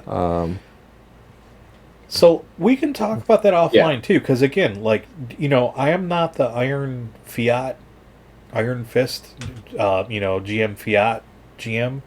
I like to make it so that everybody's having fun, and in retrospect, a warrior would have these combo techniques and moves that they would be doing. So, consulting with you will help me shape that a lot better, but.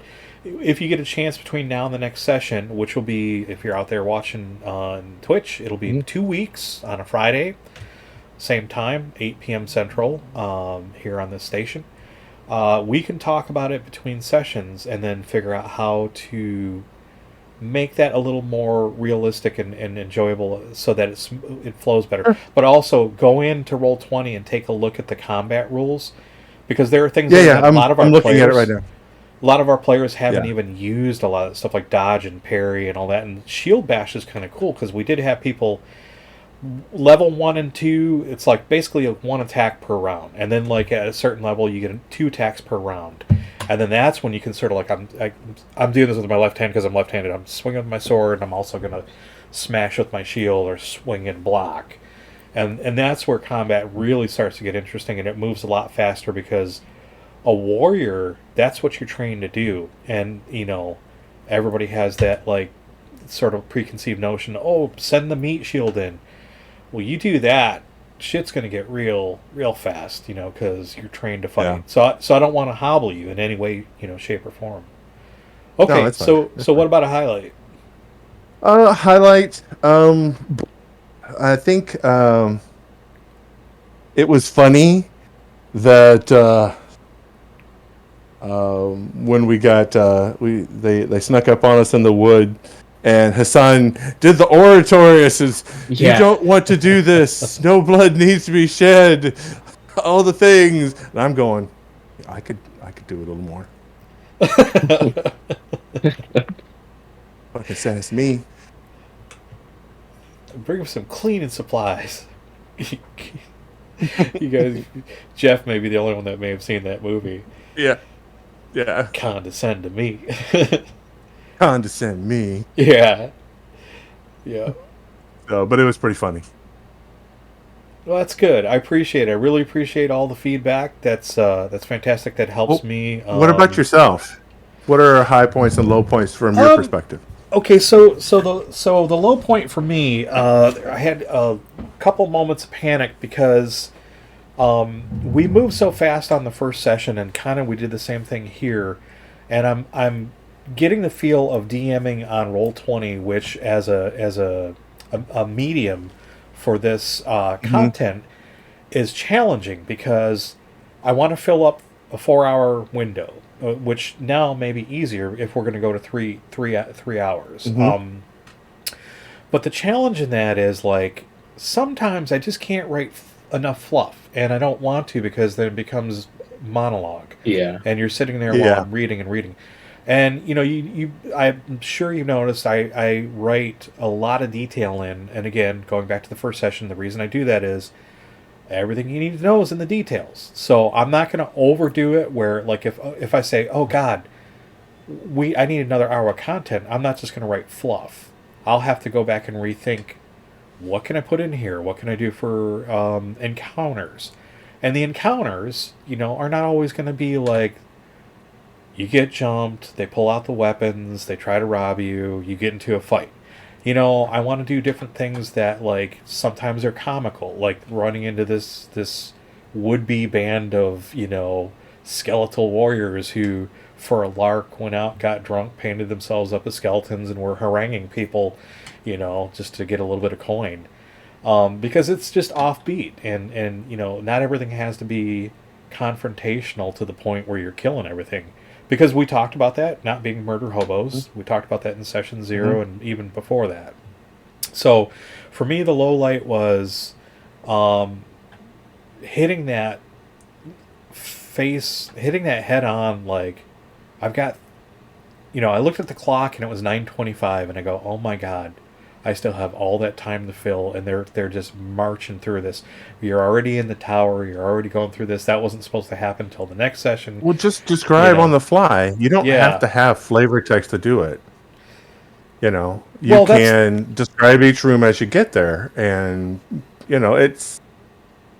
Yeah, that's true. I could do that too, but the way that I worked it out with the schedule is I was thinking more of a show, producing a show. And then it felt in this hour, they're going to do this. This hour, they'll be here. This hour, they'll be there. And the reality is it's not really working out that way. But it's good. It's fine. Because now I know how to adjust accordingly. And especially if we all agree and go down to 3 hours, it's easier to have this be more enjoyable for me from a steering standpoint, if that makes sense. You know, I don't have to worry so much about that extra hour. And the highlight for me was just like I can see you're all starting to come into your characters a little more, even though it's early on in the campaign. And I really encourage that. I don't want to just focus on one player. And Deacon and I talked about this. It's easy for me to push a lot of stuff on him because he's the seasoned vet. And he's been playing in my game since he was 10 years old, so going on 8 years old this year will be 9 years he's been playing. So I'll challenge you. I'll ask you, you know, Hassan, what do you do? What does your character do? And, you know, it's done very clearly to encourage you to look at those skills, use those skills, which is why I asked earlier. I said, oh, you know, do you have a skill to do that? And then you realized, oh my God, yeah, I do. So, but yeah, that's enjoyable for me as a highlight to watch everybody start to think through their character, like, oh, I could do this, I could do that. So, yeah. think that's all I got. All right. I'm all talked out for the night. Thanks Okay. again, guys. Thank you, Jeff. Thank you. Thank you Gryphon. for running. I appreciate it. Thanks, guys. You guys did great. Yeah, and Yeah, everybody thank you. that's out there, again, like I said, we do this every other Friday. Check out our It was- Twitch page. It was funny because he was like totally gonna shank that dude. I was like, "Oh God, here we go!" And they don't have weapons. They don't have anything. They're just it's a drunk dude. Yeah, Was basically pulling a prank. I says, "Oh, what have you done?" yeah, I was a little concerned about that. It was like a 180 Deacon from what we had talked about previously. Like, Yeah. I want to play Thorin. Well, I mean, you I know. thought like, okay, I thought that we were walking into some because of what happened out in the woods earlier. I immediately jumped to like, okay, maybe this is where they're like hiding out, and there's more of them here, and I don't want to get caught in a big fight like that. Sure. Yeah, Nope. understandable. So I was jumping right to like, Murder you know, hobo. okay, yeah. We're gonna jump straight in to a shank. Next Yeah, one, shank. it was like 0 to murder hobo in no time flat, and I was a little concerned, and I was like, how do I pull this back? You know, how do I describe this so that like I stayed out of it. I was like, I know nothing. I am in the hallway. I am in the dark. I know nothing at all. And again, you know, like it's that fine line of as a DM, I don't want to hobble anybody from playing their character. At the same time, we sort of had a compact. We had an agreement we talked about originally, and I didn't want to, you know, like that opens up a whole can I of can't worms. say anything. I was Yeah. egging that other guy on. So, Yeah. but Yeah. Morgan would absolutely talk shit about it. But, you know, I would never do that to you. All right, all. Well, thanks again. All This has right. been Black Dragon Tavern, season 2, episode 5, session 2 of Dante's game. And we appreciate Thanks, you guys. hanging in there. And again, shout out to everybody who helped support us and put us up over 50 followers. You know, hopefully we'll have some good news in the next week or so. We should be able to hit our affiliate goals with concurrent viewers, and we're going to make some folks VIP now that we're at 50. And, you know, we love you for that. And it's support your small streamers. And check out the folks at the bottom of our page on Twitch where we auto-host if we're not on. Yeah. And we'll see you. Deacon and I will be back here tomorrow night, and we're going to be doing some kit bashing and painting Yeah. from the workbench. And, I'm excited to say, Deacon, we picked up a new follower just because they recognized me earlier on somebody else's chat, and they said, "You were broadcasting in the 40K channel. What do you do?" And I shot them a message, and I said, "This is what we do." That is so cool. And I heard ding in the other window, and they followed us, and they said, "We're going to come back and check you out." So, yeah. Thanks, everybody. Have a good night. Take care. Thanks. See you tomorrow Bye. night. Yeah. Thanks, guys. Bye. See you then. Bye, all.